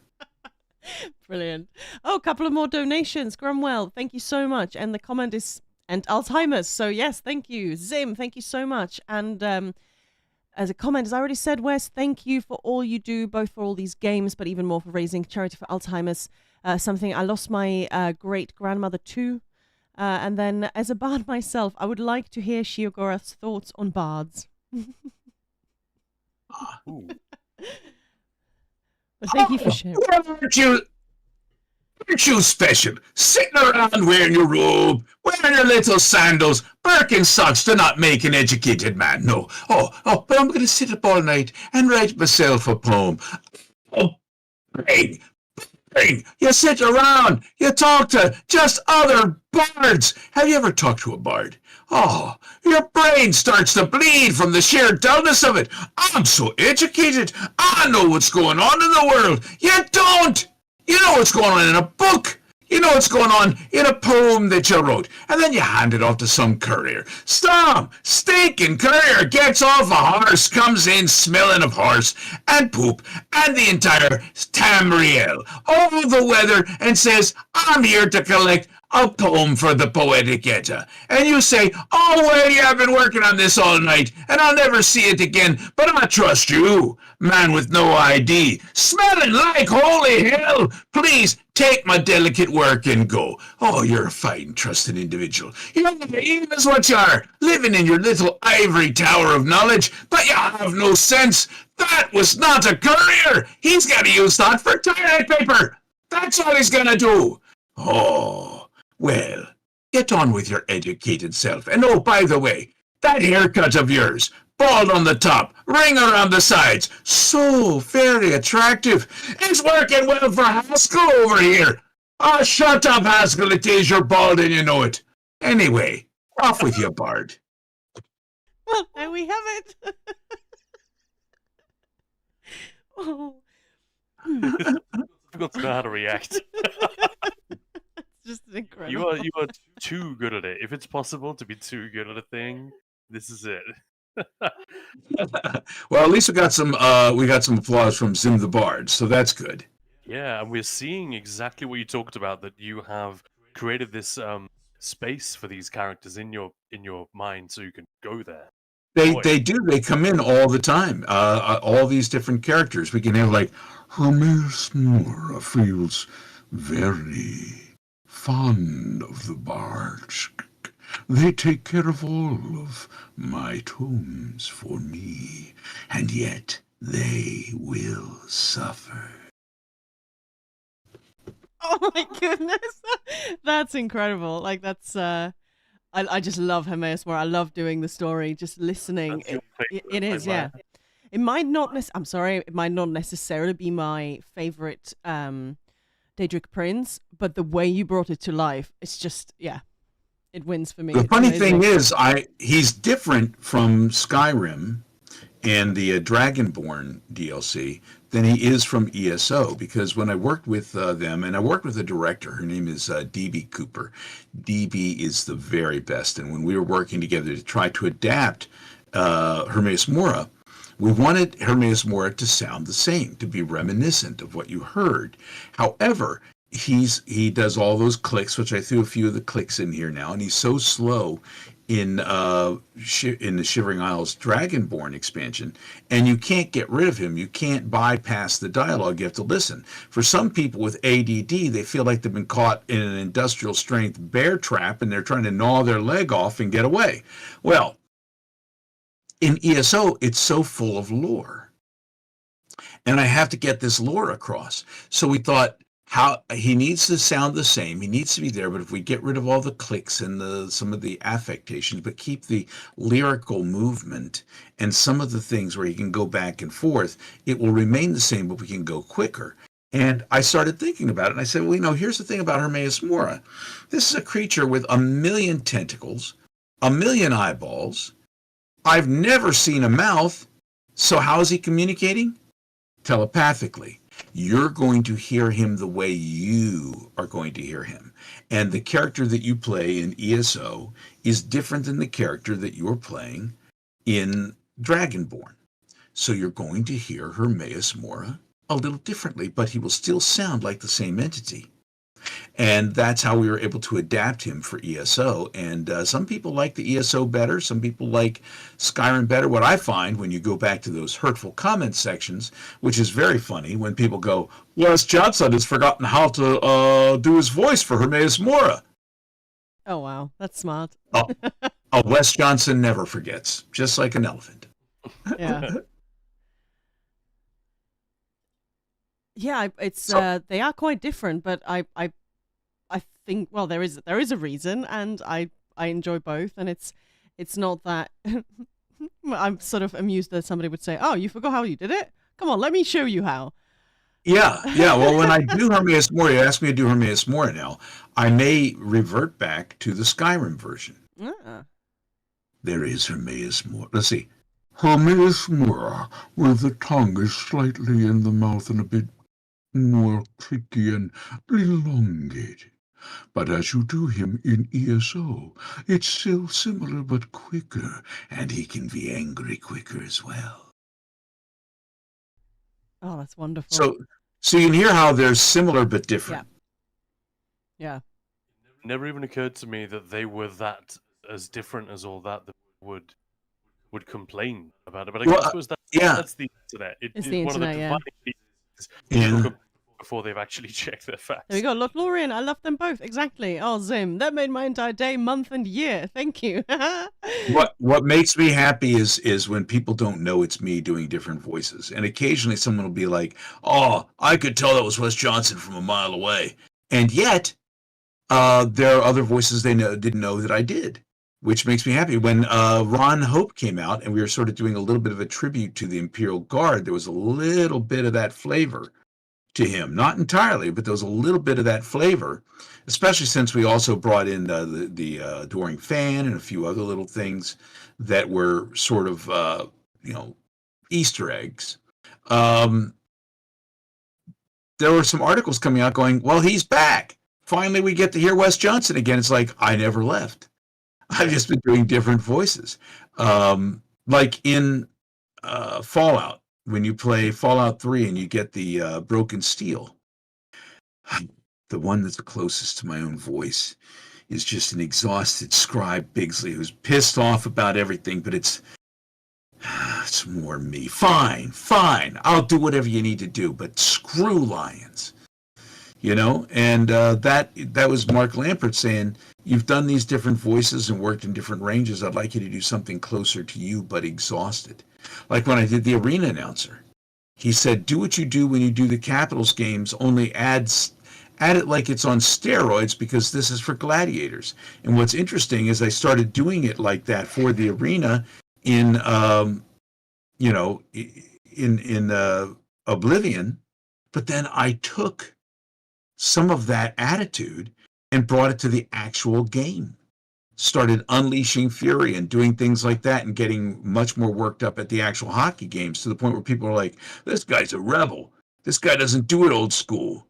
Well, as it turns out, the more people left through the years, they started replacing them with people who sounded more like me. So for no fault of my own, over the 25 years that I've been doing the voice of the arena for the NHL's Washington Capitals, I've gone from the upstart rebel to old school.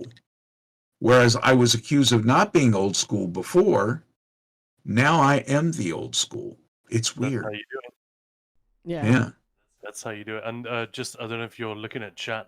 We've got our officer, and I was there with him in Amsterdam, actually, Eggbirds, but his name in chat is Cloelbers here.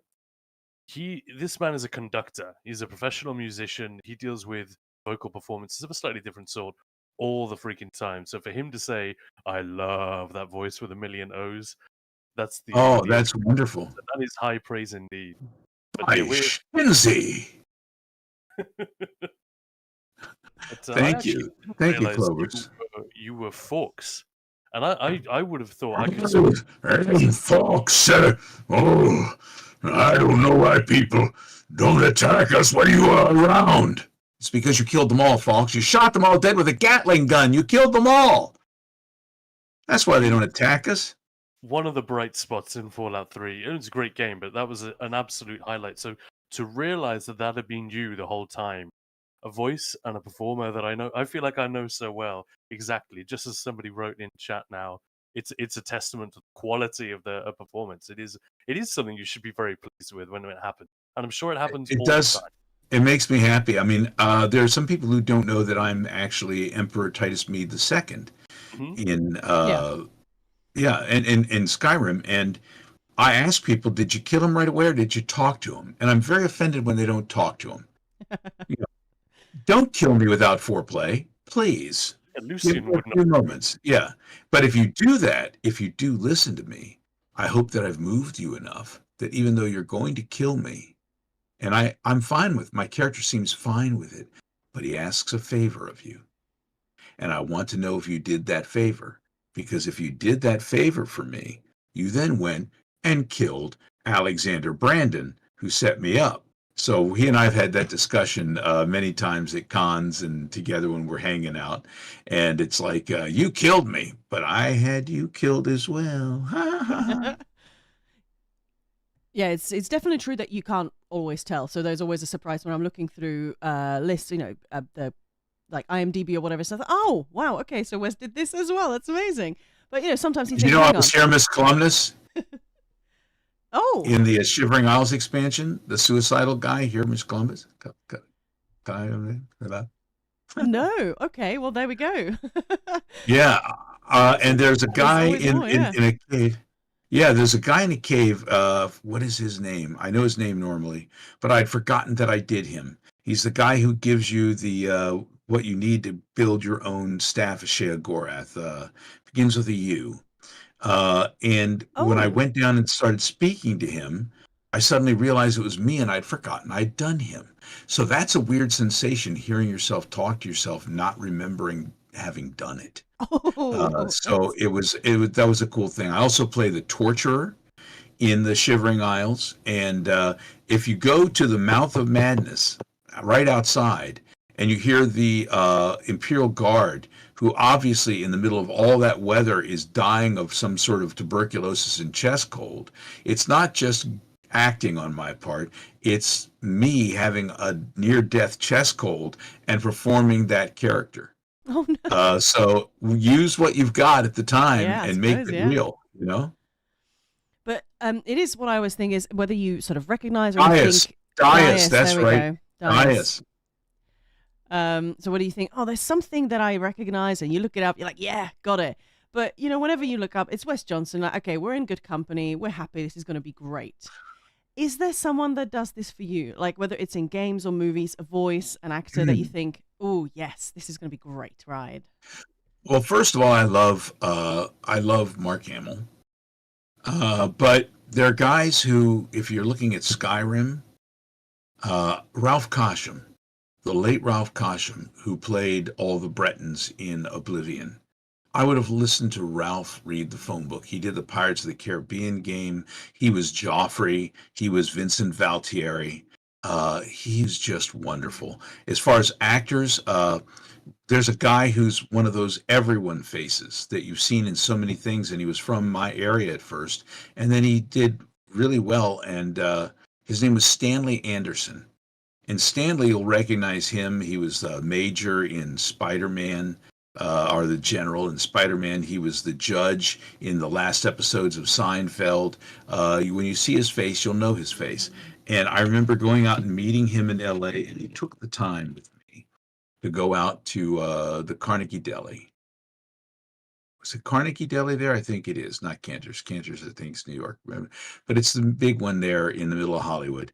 And we sat there and had a nosh, and he shared ideas with me. Not everybody will do that. Not everybody will share and talk to you about what you have to do in this business. And he did. And he was so kind and he was so wonderful and he was so gentle, and he didn't have to do that. And it taught me that in this life, you reach out a hand and you help somebody, and it never takes anything away from you. I could not do anything for Stan Anderson, but I've tried to pay it forward as I can to people. And I've discovered through the years that you can be kind. I can tell 150 different people what they have to do in voice acting, and maybe one of them will follow through with it, because the rejection can be hard. You have to do it because you love it. You're not going to get yourself rich. Anybody who says, I'm going to do some voice acting because I think I can make a few extra bucks on the side, has no idea. It's a life. You do it because you need to, because you have to. It's a performance. It's part of everything else. And just like in showbiz, you're going to walk in there and 150 people are going to come out for something. And unless you fit exactly what those people want, you may not get it. So you get used to the rejection. People look at your career and they see the bright, shining tip of that iceberg shining, glittering in the sun, and they say, look at that success.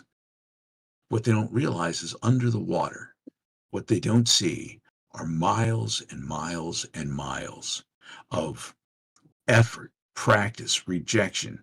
I get knocked down, but I get up again. No, you're never going to keep me down. And I have those little phrases that I get from pop culture that I like to spread. Never give up. Never surrender, from Galaxy Quest. Because the fact of the matter is, you're going to get knocked on your keister. You're going to walk in, you're going to do something, and people are going to say no. There's a lot of rejection. But you do it because you love to do it. You go in and do an audition because that audition is the job, and maybe the only time you're ever going to get a chance to play that character, to bring it to life. So you do everything you can to bring it from within and bring it to life. You do it because you love it, because you have to. And then you turn around and you walk away and you forget that you did it until they call back. And then it's like an encore. But until then, you let it go. You turn around, walk away. Cool guys don't look back at explosions. So, Yeah. it's, yeah. And the thing is, all these rehearsals, all these auditions, they are all practice. They are all getting you closer and closer to becoming a master of your craft. Am I a master of my craft? No. But I get better every time I do something, every time I go, because I want to learn. I want to get deeper into my characters. Working on film recently, I just played a character in a film called Sanctuary, if you look that up on my IMDb. And I play the worst father ever, who beats his kid and beats his kid's friend, and it's horrifying. It's a horrifying role. But I took it because I got a chance to be flown to LA and have Thanksgiving dinner with my son. In order to be a good dad, I had to be the world's worst dad. And I had a dyed sort of beard, and my hair was like Nick Nolte'd out. And I got almost nearly cavity searched at TSA trying to come through looking like that. But it was all worth it. You play a Klingon, you try to bring subtlety to a role that may have bravado. This summer, I'm going to be making a film out in LA. I'm going out to LA just for a couple of days. And it's a small role, a little cameo kind of role in a film called Mama Duck. And, you just keep going. I did a film last summer where I had a small role, but that was fun. It was in Jamie put it together. Jamie Nash was the director, and it was produced by Eduardo Sanchez, who did the Blair Witch. But it was like sort of like Die Hard in a bowling alley. People getting killed and murdered left and right in a bowling alley, and I got to play George, the local community college professor who's sitting there drinking appletini at a bowling alley bar, trying to pick up a plus-size Instagram model by using the Battle of Hastings as small talk. George doesn't do too well, not with the girl, not in the movie. So that's called Last Night at Terrace Lanes, and that's actually out now, I think, on Apple TV and things of that sort. So it's a lot of fun. Sorry, I'm glowing really. There's an ad in my face right now, and it's all very white. So I'm completely washed out at this point. Sorry about that. The spectral assassin. I am, yeah. Have you heard the tale of Matthew Bellamont? Ah, Shadowmere, my dear friend. Amazing. I love when he recognized Shadowmere. That always got me. Oh, yeah. People forget that that's his horse that he gives to you. Exactly right. I won't spoil just in case anybody hasn't played Oblivion. Uh-huh. I made a mistake of putting horse armor, bought some horse armor and put it on Shadowmere, and it made him disappear forever in that playthrough. So that's the only thing that can kill Shadowmere. Bought horse armor. Paid DLC. But what you were saying, and you've even used the phrase almost exactly, but I just once again thank you to everyone in your magnificent company as voiceover artists for the Elder Scrolls Online and the series in general. What it does when it is done at its best, and in this game, it's particularly the bar is set extremely high. We talk about this a lot in Japan. It brings the storytelling to life, and it means that the people like us who spend a lot of time here, we kind of live here and we're okay with that. We love it. We know we can leave anytime we want, but we choose to be here. And this We place is great. choose it. When we reach out to Yeah, the we do. game, a human hand is there waiting for you. You know what I mean? You have to believe. If I'm not feeling it, if I'm not living it, you're not feeling it, and you don't believe that it's real, and it will bust immersion. There's nothing worse than an actor in a film or a TV show or a video game who dials it in, who sits outside of themselves and dials it in and pulls you out of the game, pulls you out of that moment. I want you not to think about Wes Johnson, the actor. I want you to see the character. I want you to feel the character. I want you to feel and buy into their emotions. I want you to wonder what they're thinking. Where are they coming from? Is he telling me the truth? Is he gaslighting me? Is he sincere? Is he really hurting? Yeah. Is he happy? I want that to be what you think about. I don't want you to think about, oh, what's Wes Johnson doing now? It shouldn't be Wes Johnson. It should be Shea Gorath. It should be Mo Cronin. It should be the Silver Shroud, It should be all of these different characters.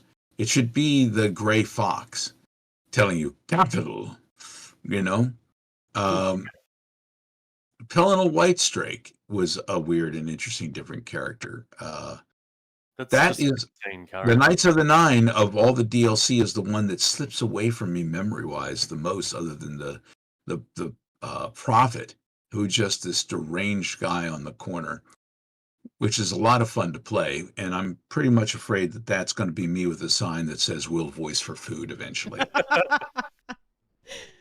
Streets of Anvil, yeah. Yeah. But you're absolutely right. And in an MMO, let's be honest, it is not the most cinematic, immersive experience. It really isn't. It is a very difficult environment in which to bring that human element of the story and the artwork to life. And that is what we all feel the benefits of this all the time when we play, but it isn't something that we consciously are that aware of all the time. And as you say, that's kind of what the creators want. But at the same time, also with voice, what voice does is it fills in those gaps that the visual and the movement maybe do not. Yeah. It will bring motivation. You will hear things in conversation that are underneath of it. If you can bring an onion layering to your character, where it can mean a number of different things, it makes it richer. And it's sort of like when you look at animation these days, and they went from 24 frames a second down to 12 for the money, and things got much simpler. You'll notice that the soundtracks got more complex to try to fill that in, because it tricks your mind into thinking you're seeing more than you're actually seeing. If you think about some of the things with a game that moved you, or a situation that moved you, I will bet you will imagine, like when Lucien Lachance jumps out and goes, "Why you betrayed me?" That you imagine more expression on Lucien's face and coming from him visually than actually is there on the screen, because there's emotion underneath of it. 100%. Yeah, exactly. Hey, Kelsey, so thank to you me, so much for that's your a donation. challenge.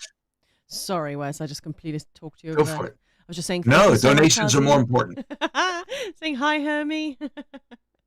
Thank you for the donations, guys. Thank you so much. How are we doing so far? We doing some good for people out there right now, Maya? We're doing some good. Yes, we're approaching slowly but surely. We're approaching the 1,000 mark. So let's keep it coming. All right, guys. Let's hit that today. Let's do that. Let's do it. Let's yeah. I mean, you can't imagine it seems like maybe that's not a lot, but you can't imagine how much wonderful good can be done with that amount and what you're doing. So any little bit that you can toss in, we're grateful for, and we thank you all so much. Yeah, and If you have any more questions for me or any more voices you'd like me to do, I'm here to do it, whatever you'd like. well, there is a question here. I heard that voice lines for Oblivion when recording were in alphabetical order. Is that actually true? I don't know. I don't know because I don't look at the scripts that way. I look at them individually as what is this scene, what is this moment, and because in a script you have happy, sad, crying, all these different things that are happening in each individual scene. I've got to take them in that moment and bring whatever it is. So the last thing I'm looking for is what letter starts the next one. And people started asking me that, and it's like, that is, again, the very last thing I would ever think of to look at to see when I'm looking at a script. So it's possible, but I don't know. Dr. Mystic there said Jennifer Hale in Mass Effect made me feel so invested. Can't imagine playing the game with her voice, or can't imagine playing without, I would imagine, is what they meant. I got to meet Jennifer this year at the Game Day Mason at George Mason University. And Jennifer is a wonderful, wonderful person, and also somebody whose family has been touched by Alzheimer's as well. And when we talked about that, it was huge. Sometimes they want to do things. We get so many voice actors who come and do stuff with us, and sometimes their schedules will allow them, sometimes they won't. But they're all invested, and they all want change. Sean Astin, from Lord of the Rings and things of that sort. He was in Stranger Things. Sean was not able to join us last time, but then when I saw him and told him how much we made last year, I saw him at a convention. He came up and gave me the biggest man bear hug I've ever received. And I was just like, all right, I'll melt into that. I'll take that. That's wonderful. Sam, Sean, wow. yeah, I got a huge big, but the thing is, he was moved by that. He was moved by the gaming community coming through. So many people have been moved by the generosity and the wonderful spirit of the gaming community, and the talent that's out there with the streamers and the gamers and things of that sort. A lot of people, you think that they're not watching and looking at what you're doing at the game companies when you do mods, when you do things and put them together. No. You guys are like college football. And one day the draft comes along and you get taken in the first round or the seventh round. It doesn't matter. You get a chance to get out and play the game. And I've seen people left and right getting plucked and put into roles. And this is what you do. You practice and you work on things until you make it. And I tell people who do voice, I can't do mods, but I tell people who want to do voice to go and practice on mods, to go and perform. And don't think of it as practice. Really live it, be it, bring it to life. If you can do something special in a mod, it gives you something to play for somebody else to show, not only can I do this, I have done this. This is really, I'm not going to say the minor leagues because it's not. It's the major leagues. It's just people who have not been discovered yet, and it's a great place to be. Yeah. You got any more questions, Maya? I'm just looking through. No, I don't think so. But yeah, if you guys want to hear any, hey, Sacrifice, hey, we are, as I was saying, we are approaching $1,000 mark. So guys, you know what to do, and make sure if you do donate, just if you want Wes Johnson to say something in sheer voice or Hermes Moore or anything, just we do have a include it in the couple comments. questions here. We have one person want to know if I want to narrate audiobooks. I can. Yes. But that takes a lot of time to narrate audiobooks. The people who do that are very special and very good at what they do. But yeah, there's some that I'd love it. What I'd love to do is narrate my own that I'm writing right now. So that would be wonderful. And someone asked me about my microphones, what microphones to use. I've used a number of different ones. The one in my booth right now, not the one I'm using here. This is just a little Joyview computer mic. But the one I use in my booth is the Sennheiser 416. which is a wonderful mic, and it can be used whether you are outdoors. It can be used as a boom mic, but a lot of people use it for narration because it has a good, clean, crisp signal that you can add things to left and right. I had used an AKG 820 Perception Pro tube mic, and that was a lovely mic until I developed a buzz somewhere, and I wasn't sure where it was from. And it could have been the mic. Mic might still be absolutely perfectly fine, but tube mics occasionally will develop a little bit of a hum.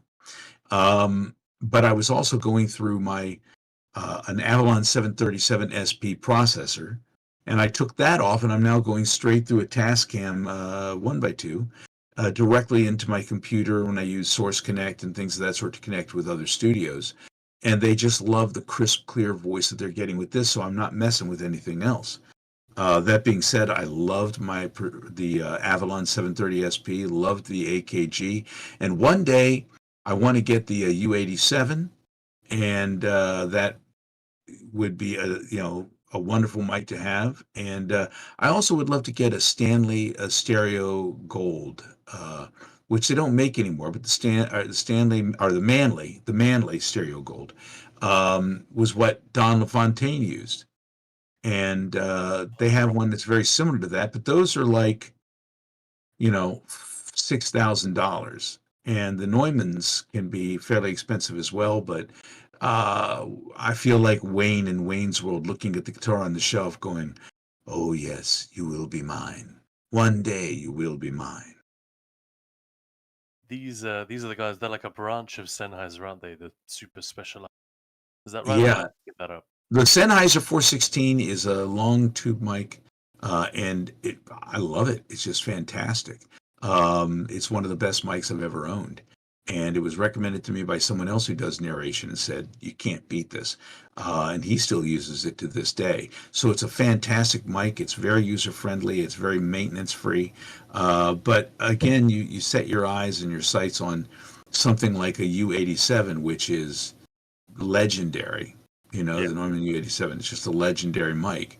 And one day I'll get that. But for right now, I'm able to do great things with the Sennheiser, so I'm happy with it.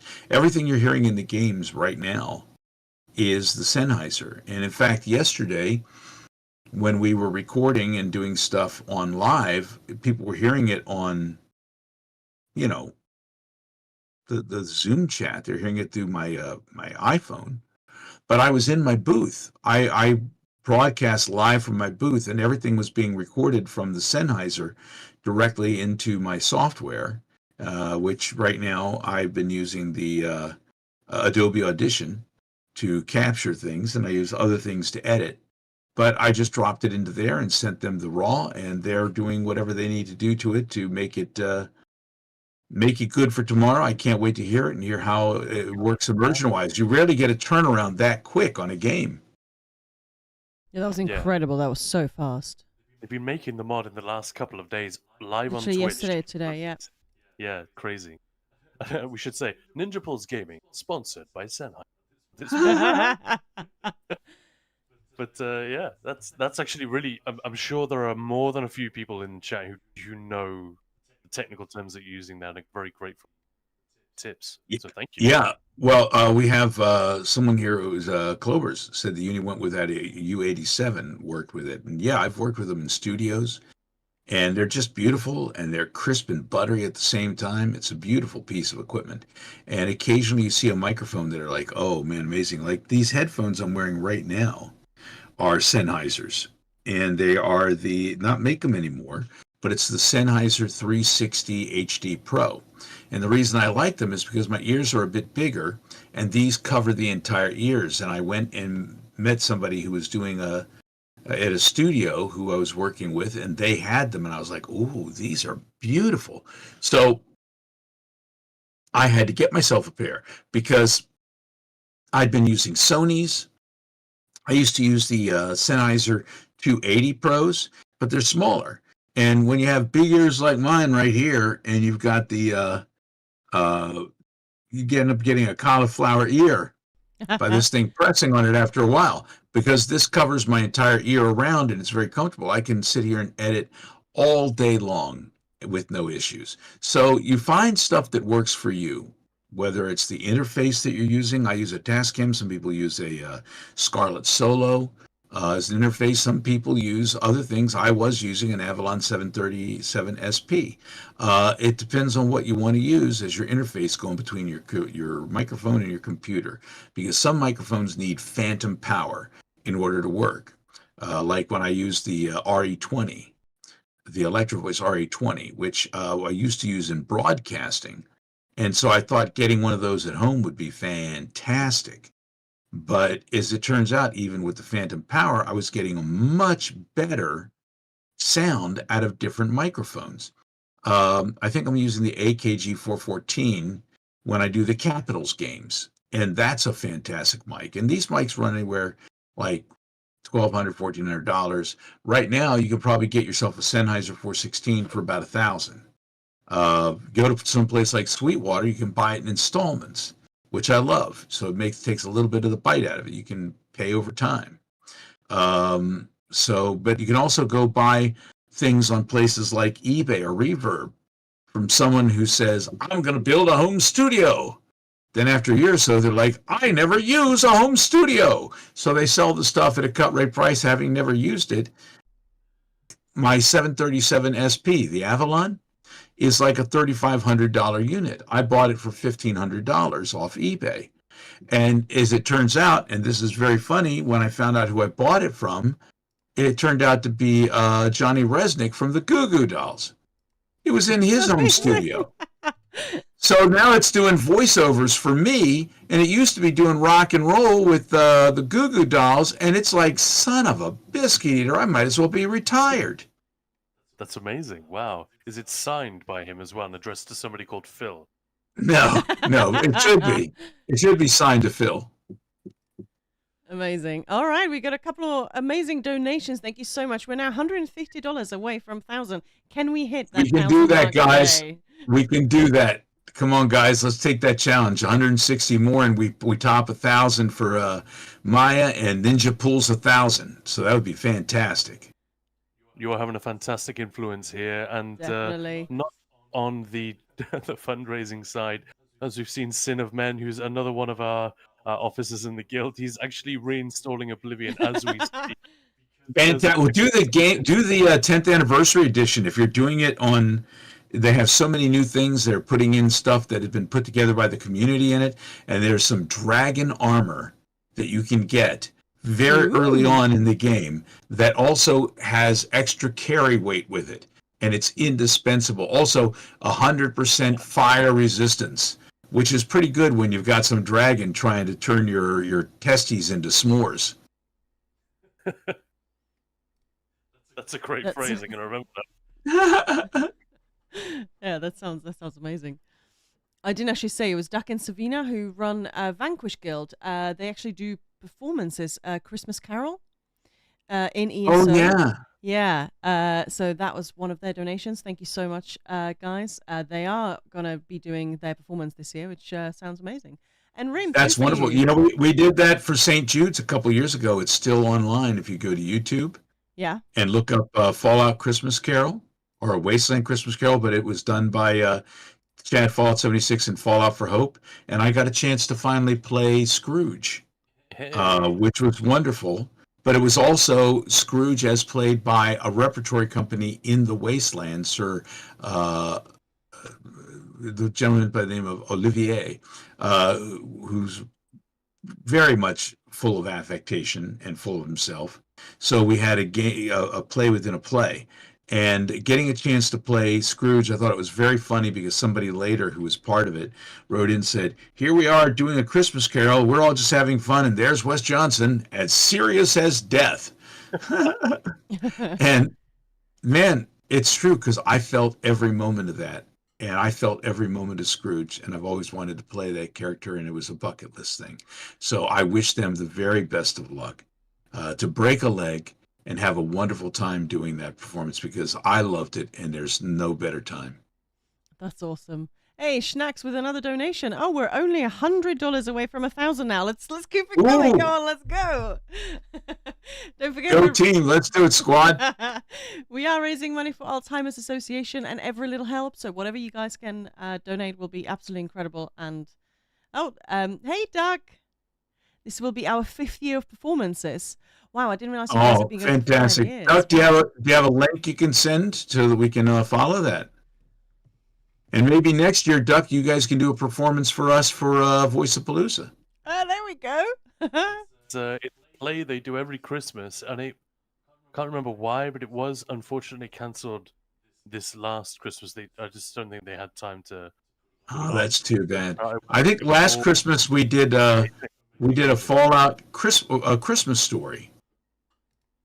And we actually had Zach Ward, who's been joining us recently, who actually played Scott Farkas in a Christmas Carol, in a Christmas story.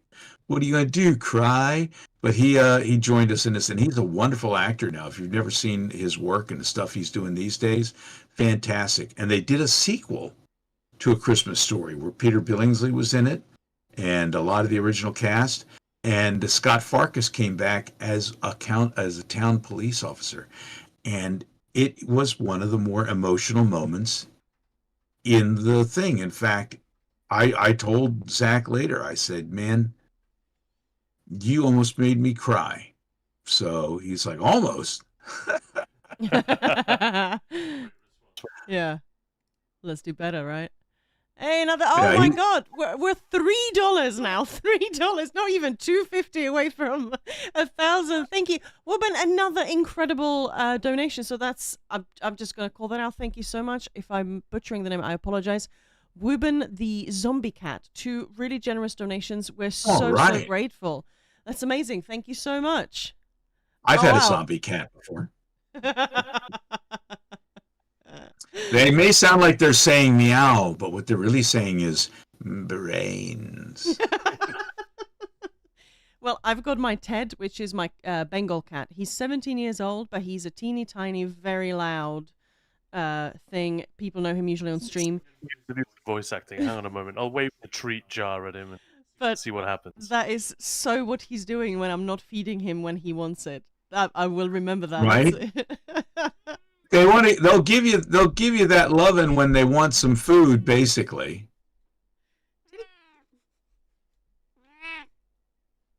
Aw. Hey, and with that, Egberts, we're over 1,000. We are over 1,000. Woo! Woo!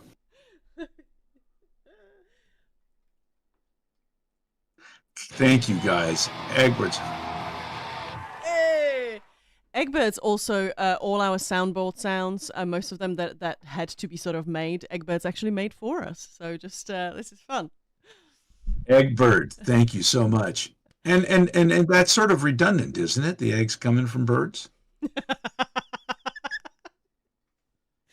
Don't get it started on his name. Why he's called that?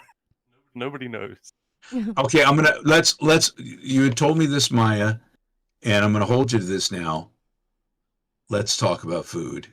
You're talking about eggs. What's your favorite kind of egg dish to prepare? Fried eggs, omelets. I so got hooked on like egg white omelet with spinach that you were posting about. But I have to say I love soft boiled eggs with soldier, so with little toast. Okay. What I do is I get a piece of the brioche bread, soft baked brioche bread, get it about a thick slice, cut the center circle out. Then I eat that up. Then I take a little garlic butter, put it in the tray, and start the bread inside there. And then I'll take 2 eggs, crack them into the center opening. I start sprinkling it with a little garlic herb and wait. Then I flip it. I have one of those pancake bonanza pans that has been garlic buttered on both sides. I'll just flip the pan over and it starts cooking on that side. While it's cooking on that side, I get out some Parmesan cheese and I sprinkle it around the edges. And around the edges, what happens is it starts to caramelize and get a little crispy and beautiful. Throw a little bit of that on the top. then a touch of black pepper, and a touch more of the garlic herb. And now there are two things you can do. You can either add avocado spread if you want or not, but it's good either way. And that's my favorite egg dish to make. Oh, that sounds amazing. Um, We, we just did a pasta last night, I saw the and pictures. you get a big glass Pyrex tray, and you fill it full of cherry tomatoes, and then you cut the top off of a garlic bulb, keeping it in the paper. Put that in the center. Then you take feta cheese, sprinkle it all around, and then you take just a slight drizzle of olive oil. I used a little garlic olive oil last night. You put it on top of the garlic, and then a little drizzle over everything else. Put it in the oven at like 475 or broil it for about 15, 20 minutes. What's going to happen is all those little tomatoes cook on the inside, get juicy. All the garlic gets soft. So what happens is you pick it up out of the pan when you get it there, carefully because it's hot, and you squeeze that garlic bulb, and all the garlic will then ooze out of it into the tray, right? Now you can use either a little bit more butter or a little Alfredo sauce, which I used on mine yesterday. Drizzle that around, throw it back in for a couple of minutes, and then you stir it up, letting the tomatoes pop on their own as you're stirring because they're so delicate. And then you have your pasta that you add this to, and it's an absolute freaking delight. I have to It say, sounds when I saw that picture, I had to close Twitter. I was like, I'm too hungry for this right now. And everyone's asking where the cheese is. That was the Parmesan cheese you put on at the very end. And the feta as well. Feta, well, the feta is already in there, Okay. but then you put a sprinkle of the More. Parmesan cheese around. So everybody's saying, where's the cheese? I already said there was feta. And then you sprinkle that around. All right. We've got actually another quiz question that is very, very important, and it is food related. Would you like to take that one? It's for chat. Alrighty, I'll give it a go. So this is a thing that has come up now and then, because as a chef, sort of inevitably We talk comes food a up lot, so yeah. Yeah, and this is so what the question is this, and this is a question for chat. We'll put it to you in a moment, Wes. I want chat to have a go at it first. Is Mr. Wes Johnson in favor of pineapple on pizza? Chat, you have to answer. What do you think? We're not asking whether you approve. We're asking if Wes does. And the reason this is I think that there's another reason for it. But basically, it is one of those things that as soon as you start talking about food, somebody brings that up. You know what I mean? It just so what's up with pineapple? And so you, in a couple of minutes, we'll get the definitive verdict on this. Okay. All right. That'll be the debate. Yeah, that's what I Correct. was going to say.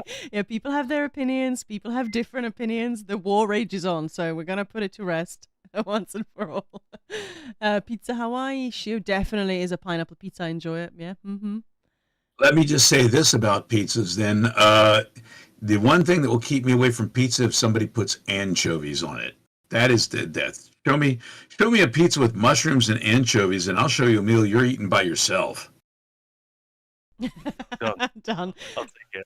I was actually thinking, So that's a win for me because I like the Yeah. anchovy and I like soloing a pizza. Now, what do you like about the anchovies?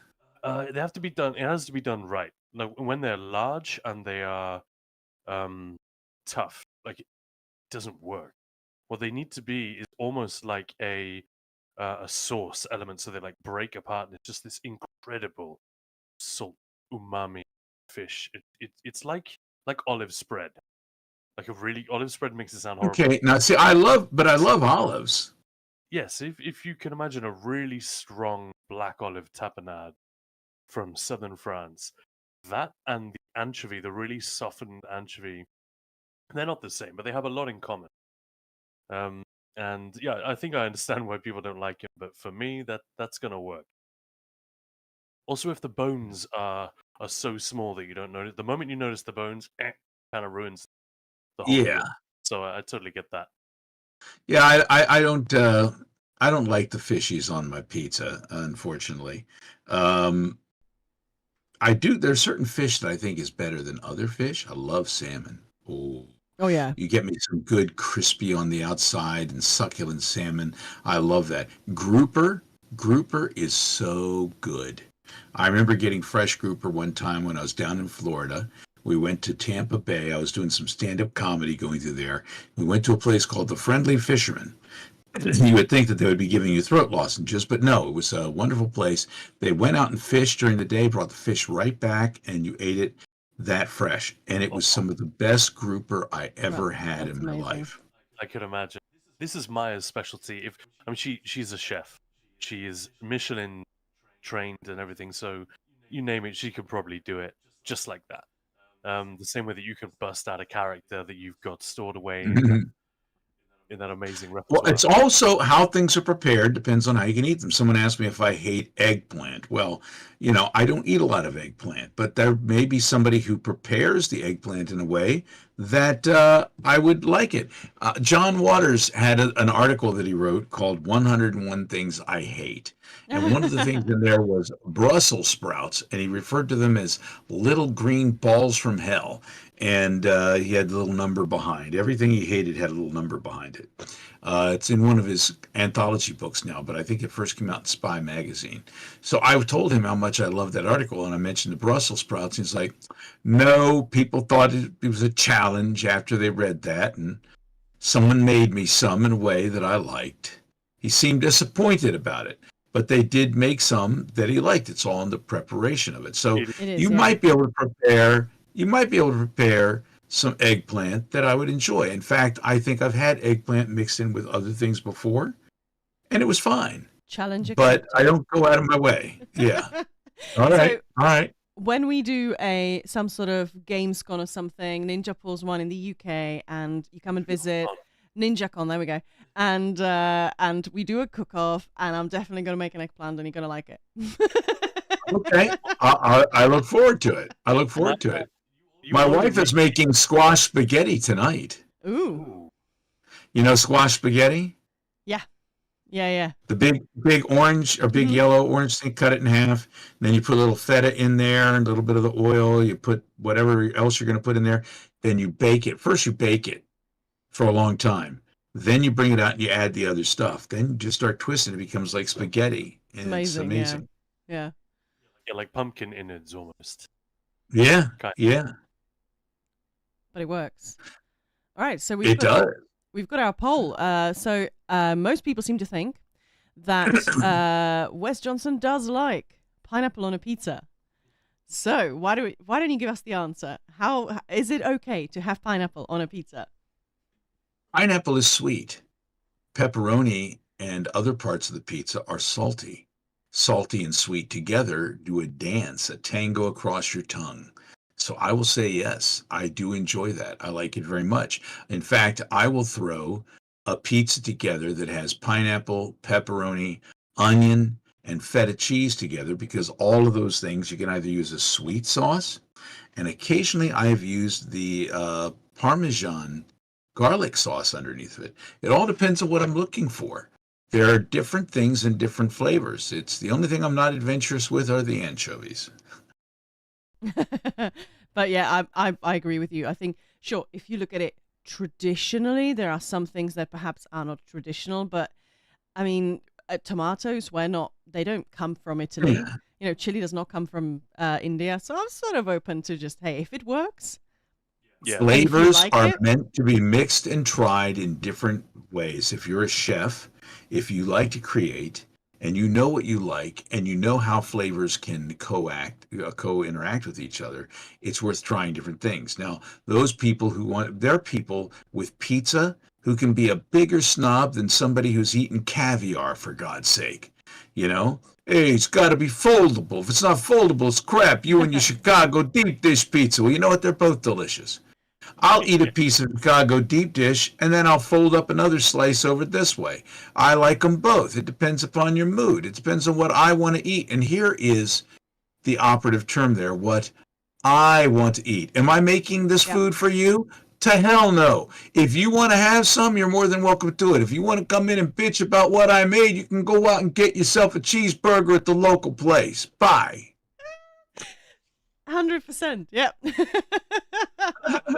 Attitude, just that uppity attitude about pizza goes perfectly with a New York accent. Yeah, right? Hey, let me tell you something. You don't eat pizza like that. If you ain't folding it, it ain't crap. You know what I'm saying? Well, listen, the pizza you just fold in half may be big, but I think it's got like one thumbnail full of cheese on it, and it's got just enough sauce. Hey, you don't argue. It's from New York. Okay? Hey, we're trying to make it zone here. Yeah. Can't believe I just did that. Nice. That was nice. But he's actually, Khan's actually kind of our resident impression maker. Yeah, like lame-ass mimic is because we don't have a Wes Johnson around here just today, which is well, evidently you appear to be the Wes Johnson around there, and I'm so sorry about that. Oh man's Wes Johnson, that's me. But you're absolutely right about the food. People who get too hung up on right and wrong when it comes to food. There's one thing to talk about authentic or traditional. I sort of get that, but yeah, barking up the wrong tree most of the time. These are things. If you look at it's like language as well. Hey, let me tell you something. My mother used to make things that were bland and tasteless, and that's the way it needs to be forever. Yeah, they're constantly changing. Like if we get too hung up on it, it's like Indian food didn't have chili in it until the Columbian Exchange, until they brought back chilies from the Americans. Same with tomatoes in Italy. Tomatoes in Italy, yeah. Exactly. What do you think about butter chicken? You like butter chicken? Oh yeah. Oh yeah. Yeah. There's a great butter chicken place near us, and they grill the chicken before they mix it in. So I've never seen that happen, at least not that way. It's fantastic. And of course, the Avengers movie made everybody want to try shawarma, which was fantastic. And we have a kebab place near me that stays open until 3 a.m, which is dangerous. Dangerous, yeah. Yeah. One of my buddies lived next to an amazing shawarma place in London, in Shepherd's Bush. Yeah.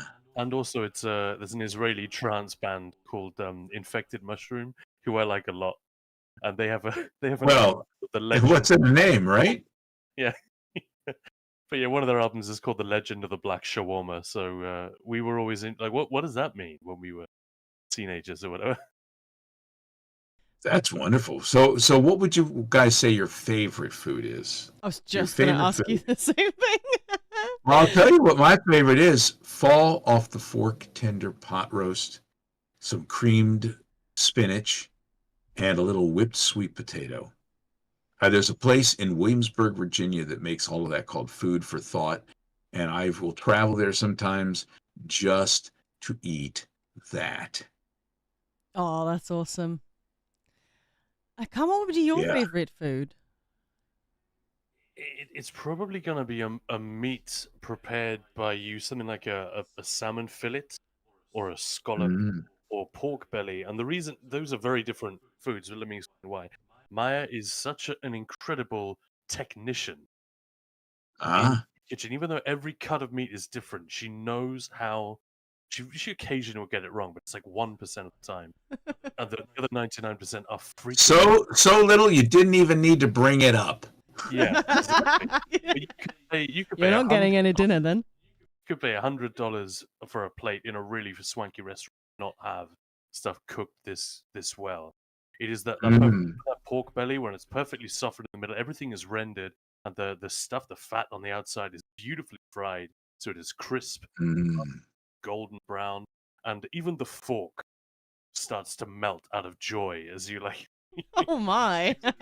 I did a steak the other day. I had a nice cut of I think it was porterhouse, and what I did was I had a frying pan. It's like one of these skillet frying pans, and I put in garlic butter, and slightly salted and peppered the steak, seared it real hot on both sides, seared it around the edges, and then lowered the heat down, but kept adding butter.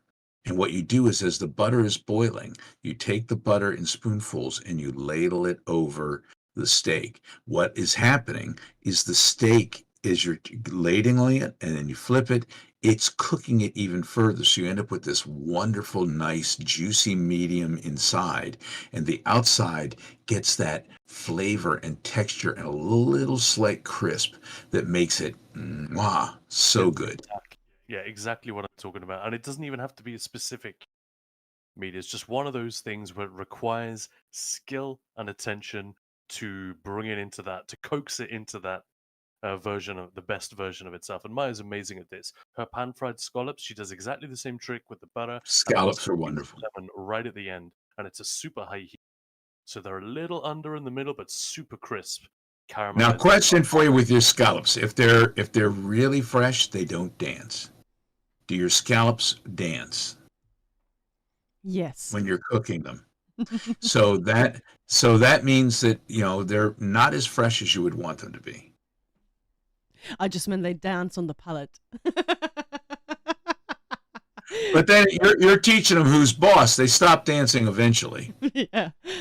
But yeah, I used to work in a Michelin-style restaurant, so the produce we'd get there, that's where I learned how to cook, because you can't make mistakes, because all of this is incredibly expensive and Right? beautiful produce. So it really taught me to just take your time, get it done properly, which is sort of crazy in a restaurant. You kind of have to run around and rush and get things done quickly.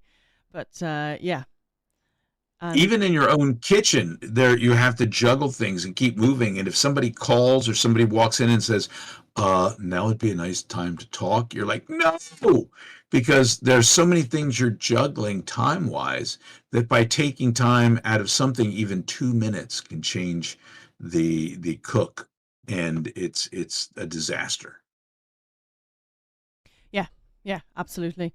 I'm trying to think of what my favorite food is. I mean, I do love nice homemade sourdough. It's just bread is just such a simple but beautiful joy. Bread, Maya. Butter. That can't be your answer. My favorite food is bread. Oh, It depends. There's so many different kinds of bread, though. Like I was just talking about the brioche earlier, and what type were you talking about? just like a nice dark sourdough. But the thing is, you can't say bread is your favorite thing. I guess you can, but the thing is, when you pull a perfectly cooked thing of bread from the oven, the smell that comes from that Yes. bread, and when you cut into it, when the bread is so warm and so fresh that if you add a little bit of butter, it just melts instantly and soaks in. Oh my goodness. Sometimes there's nothing better in the world. And that's why they bring you bread at restaurants to begin with. They want you to fill up because the portions they're serving you on everything else become so much smaller these days. Yeah. Hey, Chad. Let us know we are less than $700 away from raising 25K. Oh my good lord. Oh my goodness, that's wonderful. That's amazing. Kenneth Vigu with Fallout for Hope and Chad Fallout 76 podcast, folks, one of the greatest human beings on the planet. Thank you, Ken. We love you, and that's fantastic news. So much good being done for people, and it's quite a relief to see Maya, you, and all of you coming together to make this happen. Yeah, I love you too, Ken. Oh, thank you so much for the shout outs, Zim. You guys you're faster than me. Oh, that's amazing. Oh, that's so fantastic. So much love on the stream today. I know. Wow. Yeah. So let me ask Ken. We've asked everybody else. Ken, what is your favorite food to either make or eat? That's Chad Fallout 76 podcast in the chat there. We've been talking about food. First, we started talking about things that come out of our mouth. Now we're talking about things that go in.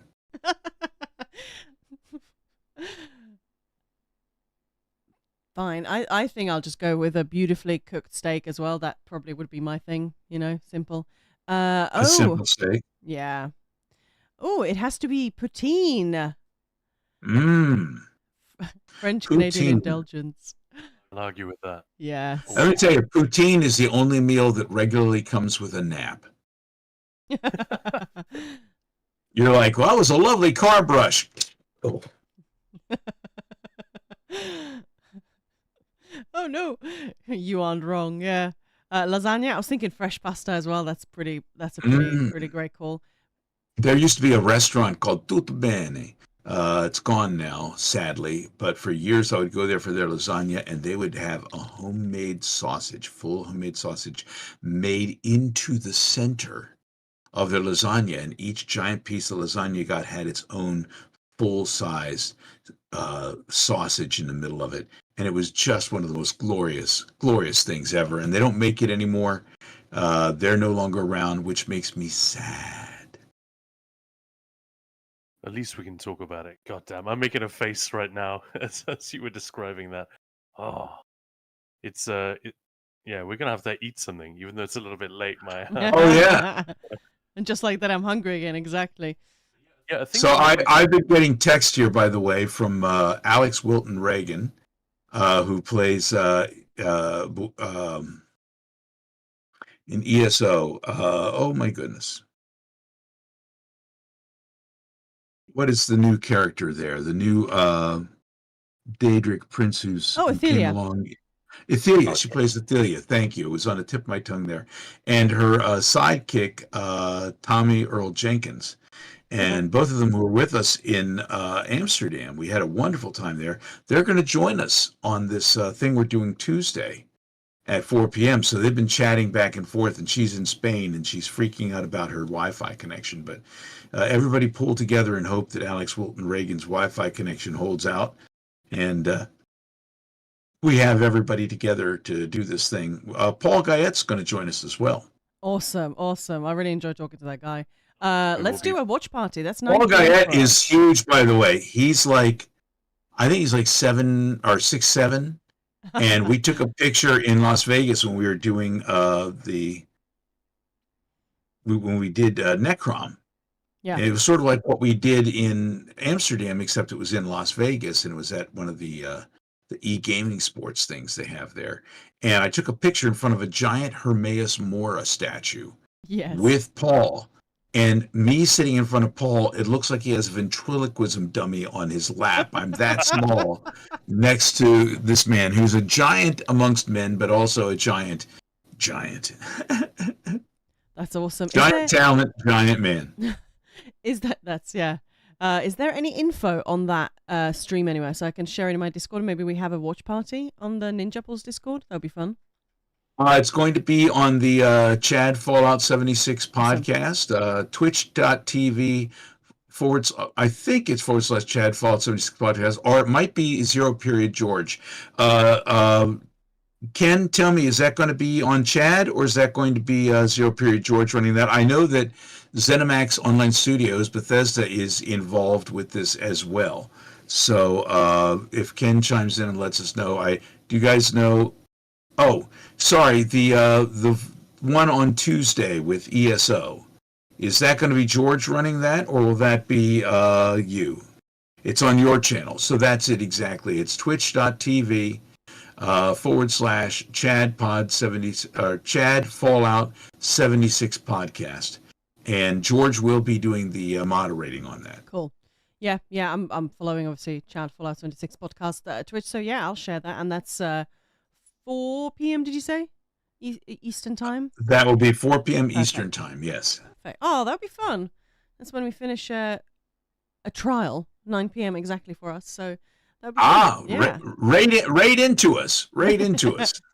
Yes. I wasn't planning on streaming, but now I am. Let's go. Let's do it. That sounds great. Awesome. Yeah. We've got some stuff. We may have some other things coming up this week as well that may be a surprise that'll be happening. I know I'm going to be doing Tipsy Trials. I'll be doing the Tipsy Trials coming up this week. What day is that? I believe Thursday? I believe it's Thursday. Yeah. Yeah, I believe it's Thursday.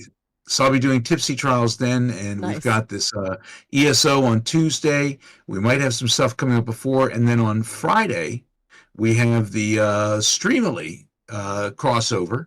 Streamily, where you can get autographs and you can get people to sign photographs for you. And I actually have a few Funko Pops, limited edition Funko Pops up there. But everybody who's going to be on that one is going to be making an appearance for an AMA. voice acting AMA. So that should be a good time. And we have a number of folks who are going to join us on that one. Oh, that sounds really exciting. I'm really looking forward to well, watching that. I hope that you do, and I'll keep the more you put things out, Maya, online and let folks know what you're doing. I'm going to let folks know as well on mine. I'm a Wes Johnson voice on Twitter, which is all I'll call it, and I think that I'm just Wes Johnson on Instagram. So, Wes Johnson actor on Facebook. I put these things out there all the time, and also tag Kenny as well because he will reshare them as well. We want to make sure that I always do, it, and you yeah, guys always reshare. everybody comes in. Yeah, we want everybody to come out and enjoy what you're doing because it's delightful. It's as delicious as the dishes that you put together, and the graphics that you've done recently are fantastic. Although I noticed somebody took you to task over the Lucian photo in the latest one, which I thought was a little petty. It was close enough. Yeah. Again, what's the internet for if not to make people look bad? But yeah, all our graphics. That's Khan. He's yeah, he does all of that. He does all the editing. So And it's beautiful, Con. yeah. It's beautiful. Thank you. Absolutely loved it. I thought that it was fantastic, and I was proud to ship it on, proud to send it out to the world. I'm trying to see if I can get back in focus here. I've gotten very blurry, like Yeah, trying to say everybody's I Sunday afternoons have become. I saw them. Actually, moment on Twitter. We had that conversation. Khan was saying, well, it's not quite right, but this character just looked so amazing. Shall we just do it? Let's Yeah, do it. Yeah. yeah. Well, also, the thing with Lucian is that when I first envisioned him, and Mark Lampert, I told you, asked me, he says, this guy's a little different than the regular race voices we've been doing. Maybe we should vary it up a bit. And that was the very beginning of different voices in the Elder Scrolls universe was Lucian LeChance. Nobody had broken the mold before. And then just in the middle of the session, he's like, can you think of something a little darker, a little more macabre? I thought, okay. So in my mind, I imagine this gaunt, sunken cheeks. I imagine dark circles under the eyes, the hood that he's wearing, long, stringy hair, sort of like what would happen if Michael Bolton was homeless, bald on top, and the hair just became a stringy, greasy kind of mess, but it was just hunching and sifting through the corners.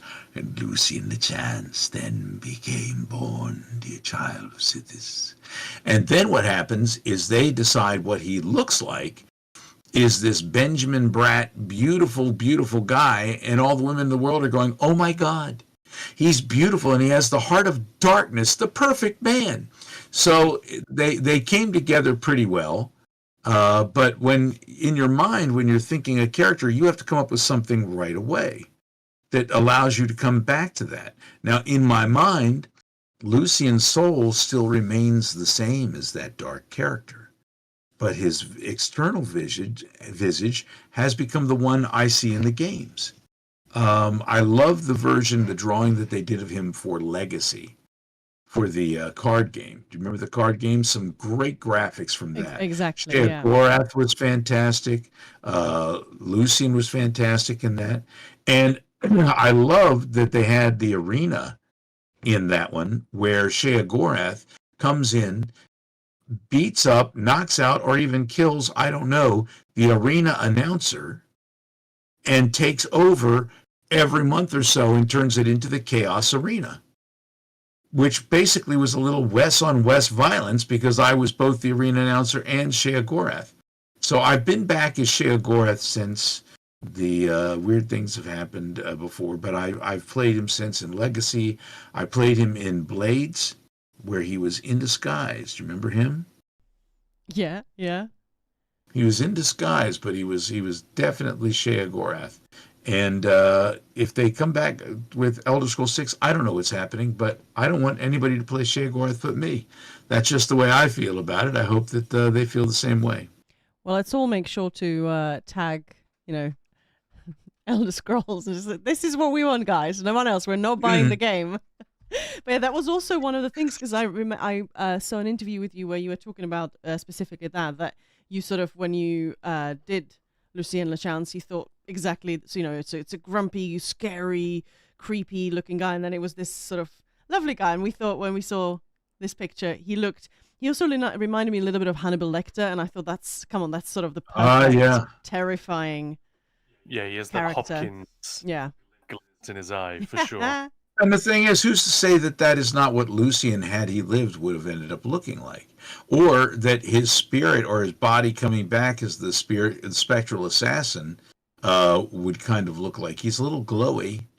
But I love that I was able to come back and reprise this character, especially after what happened to him. I mean, I ended up getting an Apple Watch this year, but I put it off for the longest time because the name had such bad connotations for me. The funny thing is, people say, "Did you know? How did you play that when you knew he was dying?" It's like, when I found out the fate of Lucian, when I finally went into Apple Watch playing the game, and saw somebody had carved off his hacky sack, probably squirrels, and Those squirrels. Definitely. yes. But I was as shocked as anybody to find that out because I just sort of ran out of lines. They don't tell us crap. They don't tell voiceover actors this stuff because they're afraid we'll blab. And I've never really blabbed. I've kept my secrets, except for like Fallout 76. I'm going to be playing Kevin, the cowardly park ranger, and I can only say that because Bethesda put out a teaser showing the character and me speaking in that voice. So if you wanted to see a sneak preview of it, it's out there online somewhere. Just look up Fallout 76 Kevin, and it will show up. But there's also nice. Gold Road, which just came out. Yep. And I play Hermaeus Mora in Gold Road again. But there's another character that I played that is, it's a really touching storyline. I don't want to say anything about it. But it's an interesting storyline, and it was fairly emotional for me. And as a father, it touches me and touches home, which is why when I played that character in Sanctuary, that was hard for me. I sort of channeled my own issues with my own dad into that character. But here's the thing about portraying a character. You have to understand them. Not every villain basically is the hero of their own story. They have their reasons for doing what they're doing. They believe that they're the hero of their own story. Even this guy who smacks his kid around but isn't happy with himself for it. He's not a happy soul. I talked to the director afterwards, after he put it together. And he said, yes, it's terrifying, but you bring a bit of sympathy to him that also is really nice. So to play an ugly character that you almost understand, I think some of those are the best villains because people have made them human. They've made them human inside. And by doing that, I'm able to look back to my own family history, look back to things that I thought were painful when I was a kid, and realize that everybody's human. Everybody errs.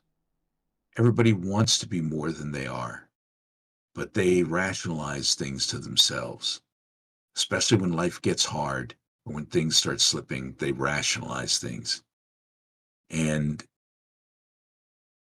if you can put yourself in your character's shoes, it makes the emotions so much easier to deal with. I think that's important. I want my characters to be something that people, no matter who they are interested in knowing more about them and feel that they can get close to them even if they don't like them. Case in point, Ron Hope, where people find themselves in a situation where they want to shoot me in the face, but also feel like they need to apologize to me for doing it. So that's kind of nice, right? Yeah. Yeah, that's acting, voice acting, whichever it is, whenever you just have to inhabit something else or someone else. And so Voice living, live the role, be the role. You have to find the truth in that role, and that's what it, yeah. Mm-hmm. Is Maya going to get all the film school on us? No, no, not. She studied theatre at university, so Well, you can always take my class every couple of months. I have a new class. It's a 6-week thing I do at Theater Lab DC. I think if you go to theaterlab.org, you can I've look got it it up. bookmarked. Yes. Yeah. Yeah, Looks it's a amazing. 6-week online course. It's live. We sit in the class. We do a lot of this. We talk about things. I talk to people about voice acting. I have them go through exercises, and I try to train their ear as well as train their voice. Try to get them accustomed to their own ranges. Try to get them past the point where they're just reading something and they're actually inhabiting it and living it.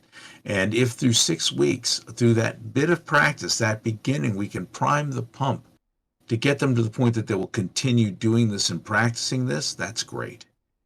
And there's some that continue on to this day. We also have a private Discord only for people who have taken the class. So the people who have taken my class over the past several years get together. Ken's one of them. Get together on the Discord, and they share audition notices, they share their stories, they support each other. And that's the thing. You don't want to kvetch about how I didn't get a job or bitch about somebody else got this or that. No. Positive reinforcement. Yeah. Positive reinforcement, because you're going to get the negative all over the place, but you have to avoid the naysayer within yourself and within other people. So positive reinforcement, that's what our little Discord group is all about. That's why we're all squad. And when I go to the cons and I see people showing up who I've only ever met online, it's amazing. First one, to see that they do indeed have a lower half. And secondly, to Yeah. be able to give them a hug and say, good, keep going. Yeah. Keep going. Never give up. Never surrender. Yeah, it's wonderful having a community like that. I mean, that's sort of what we try and do at Ninja Pulse. I've always have my door open if people just want to chat. And gaming, this particular game, like if we didn't have it during COVID, I don't even know what we would have done. So having a No. community, and I'm a member of one of the Twitch Unity guilds, and there is a Big Wins channel. And I felt sort of odd initially to just post in there when something good happens, but people just post anything that they're proud of, and the support they get back is just incredible. And Mhm. it's just such a wonderful thing. There were a couple of good things that happened Yeah. during the pandemic. One is it created more online community. Yes. You could go into a game like ESO and interact with people where you couldn't go out in public and interact with people. So that was a good thing. It was a great safe space to go to. Also, for voice actors, you can now voice anywhere. Have booth will travel, via the circuitry that goes from your booth out there via Source Connect. I've been able to voice with people in LA, in Hong Kong, all over the world.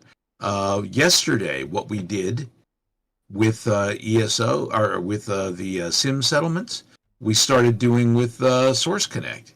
And then I just recorded right here and sent them the live stuff that I recorded as well. Amazing, So yeah. technology has made it so that you can voice something from anywhere. You don't actually have to be in LA or New York in order to do it. You don't have to be in London. You don't have to be anywhere in a big city. You can be wherever you are as long as you have the technology and you're able to plug in. You're able to voice anywhere. Yeah. Oh, absolutely. I actually just grabbed the link, and I'm going to post that in Twitch for the Theatre Lab website, specifically this course. So there you go. Mhm. No, that's not how you paste. There you go. Oh, that was good, though. That was good. That was for people to donate, and that is very important as well. Yes, we are here raising money for Alzheimer's Association, and we've talked a lot. I've literally cried in the last, during the stream. But you can't see me, so that's okay. It's fine. It's a really beautiful thing that Wes and, of course, Chat for Fallout and every streamer that's taking part and everyone donating is doing. And as Wes said it beautifully, whatever you donate, even if it's a cost of a coffee, it will make a difference. So please do. And here's also the website, the Alzheimer's Association, so you can read more information. And I think you were talking about that during the sort of Fallout for Yeah. Hope party, that look it up. There is so much that people can get help right now. Whether Yeah, it's and even the financial aid hotline. If or you want to yeah. call and get Mhm. that 24-hour hotline and give a call, you can get financial aid. You can get them to lead you to the right places to get help. And sometimes you just need an ear from somebody who knows and understands, and it's all there and available to you. Which is incredible. Yeah.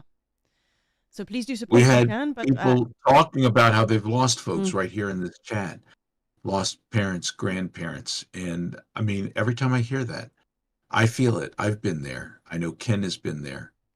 And my heart goes out to you. And I want you to find strength and know that you're doing something. You're fighting back. You're not helpless. And you are the keeper of their memory as well. Do you ever hear the song Veronica by Elvis Costello? Yes. Yeah. Yeah. yes. A beautiful song about Alzheimer's, and it's so up and peppy you don't even realize that's what you're listening to at first. Um, there are different sides of the coin. You can listen to Glenn Campbell's last song. I think it's called I Won't Be Missing You. Oh, Uh, and I'm going to cry just thinking about it. But music, for some reason, with Alzheimer's disease, is one of the last things to go. Did you notice that? Glenn was still able to remember his songs and tour as the Alzheimer's disease was getting there and he was not recognizing people around him. And when he finally recorded this last song, talking about the people who are close to him and how they may be crying for him, but it doesn't affect him because he won't be missing you, because it's all slipping away from him. So, from the viewpoint of somebody who has Alzheimer's disease, it's an amazing testimonial and it will crush you. Yeah. Uh, Wow. Veronica's a little more up, and I still hum and sing that song and wish that I could give her a hug. Um, it's music. Remember, Tony Bennett had Alzheimer's, and every day they'd bring out the piano. A guy would come in who was his piano player for years and years, and for an hour or two, he'd come in and start playing the piano with Tony.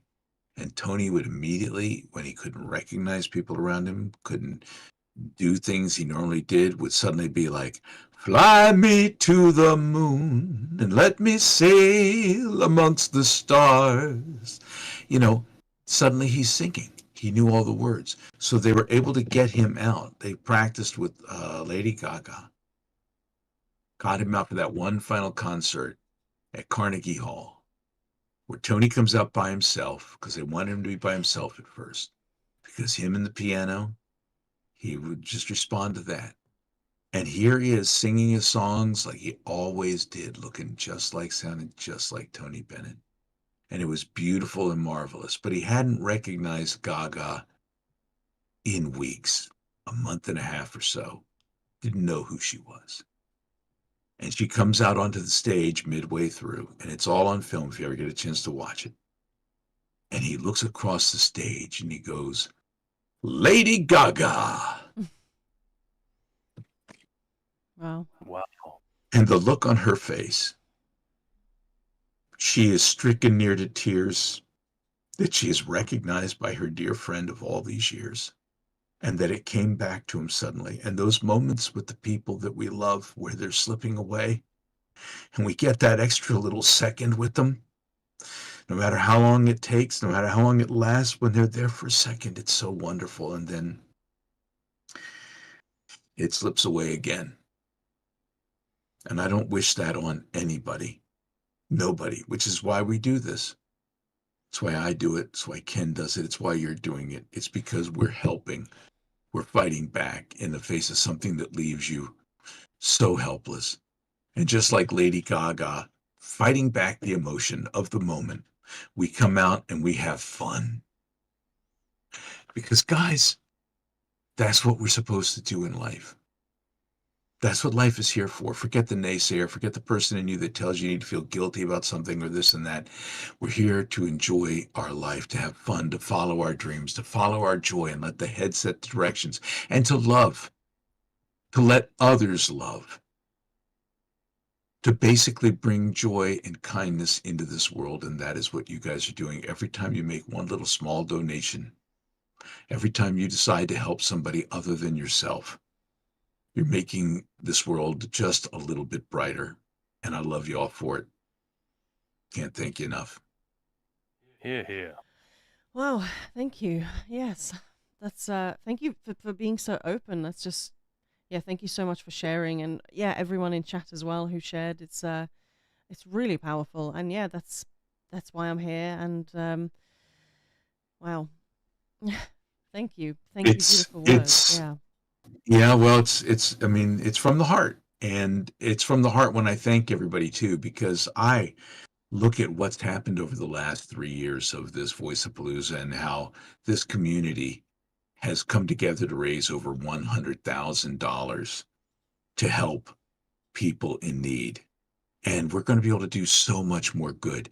Ken, through Fallout for Hope, last I checked, between Alzheimer's and St. Jude's and the American Heart Association has raised, last I checked, was over $600,000 for charity. That's amazing. If you're still here, Ken, tell me what the new update is, because the fact of the matter is, Ken doesn't see a penny of this. I don't see a penny of this. Nobody sees a penny of this except the Alzheimer's Association, St. Jude's, or the American Heart Association. These things go directly to the charities and go directly to help people and make this world a better place. And that's what you guys are doing. That's who you are. And that's who I've seen over these past 3 years that has just devastated my heart with wonder and kindness and humility. It's not me. I may talk about Voice of Palooza and I may come out and I work just as hard as everybody else to make this go, but it's all of us. It's all of us together that makes this happen. You people are remarkable. You are. No, you. Back Right. Yeah. No, you are. You are. We need. Where's Keanu? We need him here. I just Whoa. I wanted to add something. Something on a related note. It's a weird thing to recommend, but it's a film that stayed with me. I haven't seen it in years. But it's a movie called Still Alice. If people lack a Mm. direct Mhm. personal connection to what we're talking about today and are interested, be warned. It's a tough movie, but it's the kind of tough that is absolutely necessary, in my opinion. And as we were joking about before, we make fun of you guys, or we're frustrated by you Ninja Pullers not being as big into film as we are. Uh, Here's a chance. Check out this movie. It's from 2014. It is not a true story, but it's based on a novel written by a neuroscientist about her grandmother.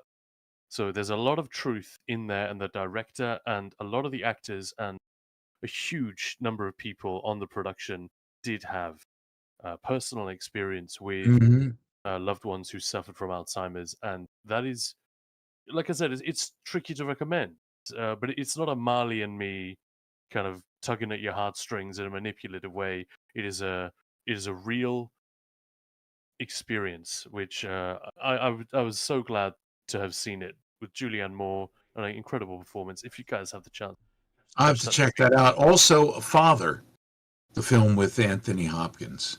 Have you seen Yes. that? It was out a couple years ago. Amazing movie about that. And you don't know where it's coming from at first. And what it is it's a fantastic representation of being inside the mind of someone who is suffering from Alzheimer's. So you're not looking at it from the outside, whereas still Alice, you're seeing her story from the outside. When you look at Father, you're seeing it really from his perception of things. And these movies emotionally kick my butt. Yeah, they really do. Yeah, Oh, we but just that's what. got another amazing donation. Thank you, Kamal. Truly beautiful thing you guys are doing here. Thank you, man. Really appreciate it. Really appreciate it. And thank you also for sharing that we're doing this stream in your Discord and making a big deal out of it. Yeah, you guys are all helping. That's, we're a team and that's how it is. We are squad. We are squad. Uh, So the Irish Murdoch, yes, that is the one. Still Alice. yeah, it's, wow, incredible. And I think it's just 600 now away from 25,000, the whole campaign. I've got Wow, that up as wow, well, the event total. So, wow, that's going to be smashed that's soon. amazing. And you're Yeah, fundraising for the rest of the month, which wow, it's only the 9th, so there's still plenty of time to go. last year we raised close to 55,000, and we may not get there this year. We're hoping, but we still got a lot of time to go. I just know that it's been very hard for people this year. It's been very difficult, and also people have been raising funds for St. Jude's during May. But now that that's over, we're hoping we get more people coming to our side and helping with Alzheimer's. But we also know it's been a hard time, so we're grateful for every little bit anybody can do. it's yeah, I know, and I thank you. Being able to give something in the middle of all this can be tough sometimes. That's why we say every little bit does help. Yeah. You may think, I can't donate because I can't donate enough. I'll never donate enough. I want to donate big. Every little bit helps. And $1 becomes $2, becomes $3, becomes hundreds, becomes eventually 25,000, becomes more when all of us together around the globe, gamers, streamers, and people who just love other humans and care about families come together to do a little bit. It means a lot. Yeah, it does. Thank you. Thanks for everyone who, showed up, and wow. It's incredible to be part of something like this. And I'm just going to say it again. If I can do anything else to help for the rest of the month or for next year, please honestly just let me know. I'm here. Absolutely. Ken, if you're still here, we got to tie Maya into something big next year, okay? And tie Maya, we'll tie you into St. Jude's as well in the fall when we do something around Christmas. Does that sound good? Ooh, yes, please. Yeah. But yeah, the thing is, because of Ken, because of Fallout for Hope, and because everybody has come together in the gaming community, last I checked, and it could be wrong, but I think about 16 different life-saving surgeries happen for children because of the monies, wow. directly because the money's donated to St. Jude there. And the cures that have been being worked on for Alzheimer's disease come from people like you adding and coming out and using your voice, using your skills, and using your joy to create funding to help find that research, and they keep making headway, and it's because of you. So you guys deserve a round of applause. You deserve a big hug and big thanks. And if I see in public you ever let me know that you donated this, I will give you a Sean Astin sized bear hug you will never forget. Oh, that's amazing. Well, thank you so much for your time, for your spirit, and your wonderful stories and energy, and of course for all the work that you do for Voiceapalooza and to end Alzheimer's. It's so inspiring, and it makes us love you even more than we already did. For all the I love life you guys. you've breathed into these games that we love. It's genuinely such a privilege to have you here at Ninja Pulse. So It's a thank you. privilege to have done these voices and a privilege to be able to help out with Voiceapalooza. It truly is. And yes, there was someone asked if I'm doing voicing in Gold Road. Yes, I'm both Hermaeus Mora and another character that I will not mention the name of. I want you to be surprised. It's a smaller character, but a really meaty, emotional role. So if you find out about it, send me a tweet. Let me know. Yeah, I'm pretty sure I found that one on PCS. Actually, I wasn't looking for it, but yeah, I'm pretty sure. Did you play that? Yeah. And what did you think? What did you think of the storyline? I really loved it because it was an unexpected little vignette in the middle of something else. Yes. So it sneaks up. Is that am I right? Sound like the correct one? Would the term father? Yeah. Yeah. Yeah. Yeah. Yeah, I'm pretty sure I actually welled up while playing through that, which is We were feeling it while we were recording it. Yeah. And DB was the director on that one. And we had DB come on one of our panels earlier, and she's just as fun and delightful as herself as she is the director. I talked to her about when she's directing that it's a dance. We tango. The voice actor and the director, and suddenly we begin the dance of creating the character and making it work within the context of the story and keeping things all in line. While also, if she feels that I could have brought a little something more emotional to it there, she'll say, she won't tell me to do that. She'll say, imagine this. What about this? Try this. And it lets me go to those places on my own.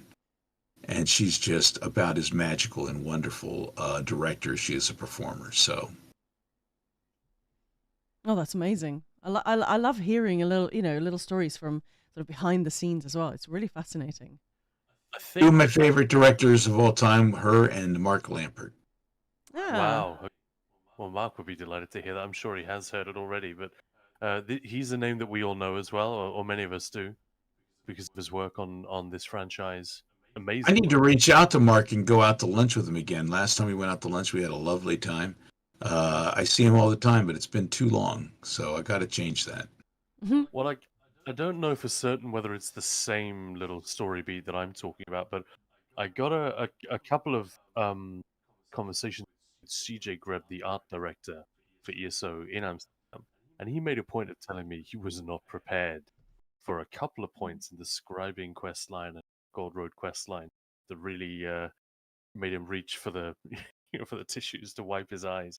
Whoa, what's happening? Yeah, Yeah, well, pretty gory. Alex's character goes through some emotional stuff too. Yes, but I think it was this moment in particular. I won't say why because that would Ah, spoil, but I'm yeah, pretty don't sure. spoil it. Don't spoil it. But that I can't wait to play through that and hear how it turns out, and I can't wait for people to play through it and experience it. And I'm hoping you didn't know it was me, right? I didn't. No. Good, good, good. That's Then awesome. you experienced it for the character, and that's all I want. Yeah. But listen to the dialogue, guys. Always You listen never to the know dialogue. Yeah. when it's never know when it's going to sneak up on you. Yeah, give you a little sucker punch to the heart. ESO has made me shed a lot of tears. Yeah, yeah, same. It's when you get invested and just really listen and take it in. Yeah, Yeah. it's truly powerful. The one time ESO really made me cry was that night we had a power outage right in the middle of a scene that I hadn't saved. Yeah, I cried a lot. Oh no. That's no good.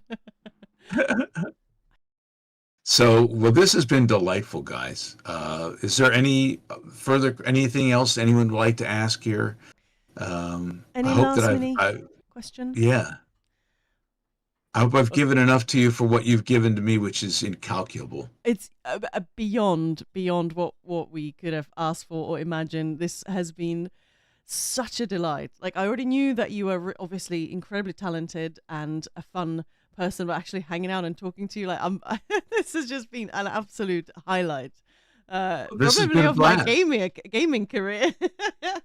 So Now I'm very excited to try eggplant suddenly, and I don't know why. I'm going to go down and make some anchovy pizza. I don't know. Ew, no, keep that. Bring the eggplant. Ew. But yeah, no, thank you. So this is what an inspiration. Yeah. Wes, it is a phrase that is easy to throw around, but I genuinely mean it. We mean it. If you weren't already going to go to bed this evening with a huge grin on your face for the person that you are, please do It that always for us. disturbs my wife when I do that. What's coming? But please do that for us. Wonderful. Zoom the Bard asks if I'm going to be at the 10th anniversary gathering in Baltimore next year. Well, it's close enough. I hope they ask me. I would love to come. Oh, I really hope I'll make it there and can finally meet everyone, because I miss Amsterdam because of silly sausage consulate. But yeah, I hope to make it there next year. That would be amazing. Or I just have to Silly. create something here and invite people to the UK. There we go, done. Right. Well, remember, you get me into a con out there, I'll give you 10%. Nice. But yeah, absolute legend. Thank you so much, and it's been a really amazing evening. And yeah, it's still several weeks left of June, raising money for Alzheimer's Association. It's only $600 away from 25,000 now. Somebody just donated, Lito, another. Oh my goodness! Thank you so much. So we've just raised 1,100 from Ninja Pulse. Thank you so much, Lito. You just got us there now. And Thank you. Thank you. But hey, I'll be back. Ludo. I'll be back. I've got some Fallout to play. I've got more ESO to play. I've got some codes to give away. So we'll keep raising money, and hopefully we'll smash even more goals. So let's do it. The tireless Maya. Thank you for all that you do. Khan, you are a master of the graphics. I really enjoyed chatting with you. All of you for donating. I am beside myself with appreciation for everything that you've done and hope will continue to do as Voiceapalooza extends through the end of June. We are also putting together some radio plays that are going to have some voices on there that you're not going to believe came out to support us. And all throughout June, Keep looking for Voiceapalooza. Keep looking for Maya. Look for Fallout for Hope. Look for Chad76 Podcast. Look for me, Wes Johnson Voice, or just Wes Johnson. And we will continue to let you know what's coming up, and we'll continue to have fun for funds as we work to end ALZ. Here. Thank you. Thank Let's you do so it. much. Cheers, guys. Thank you.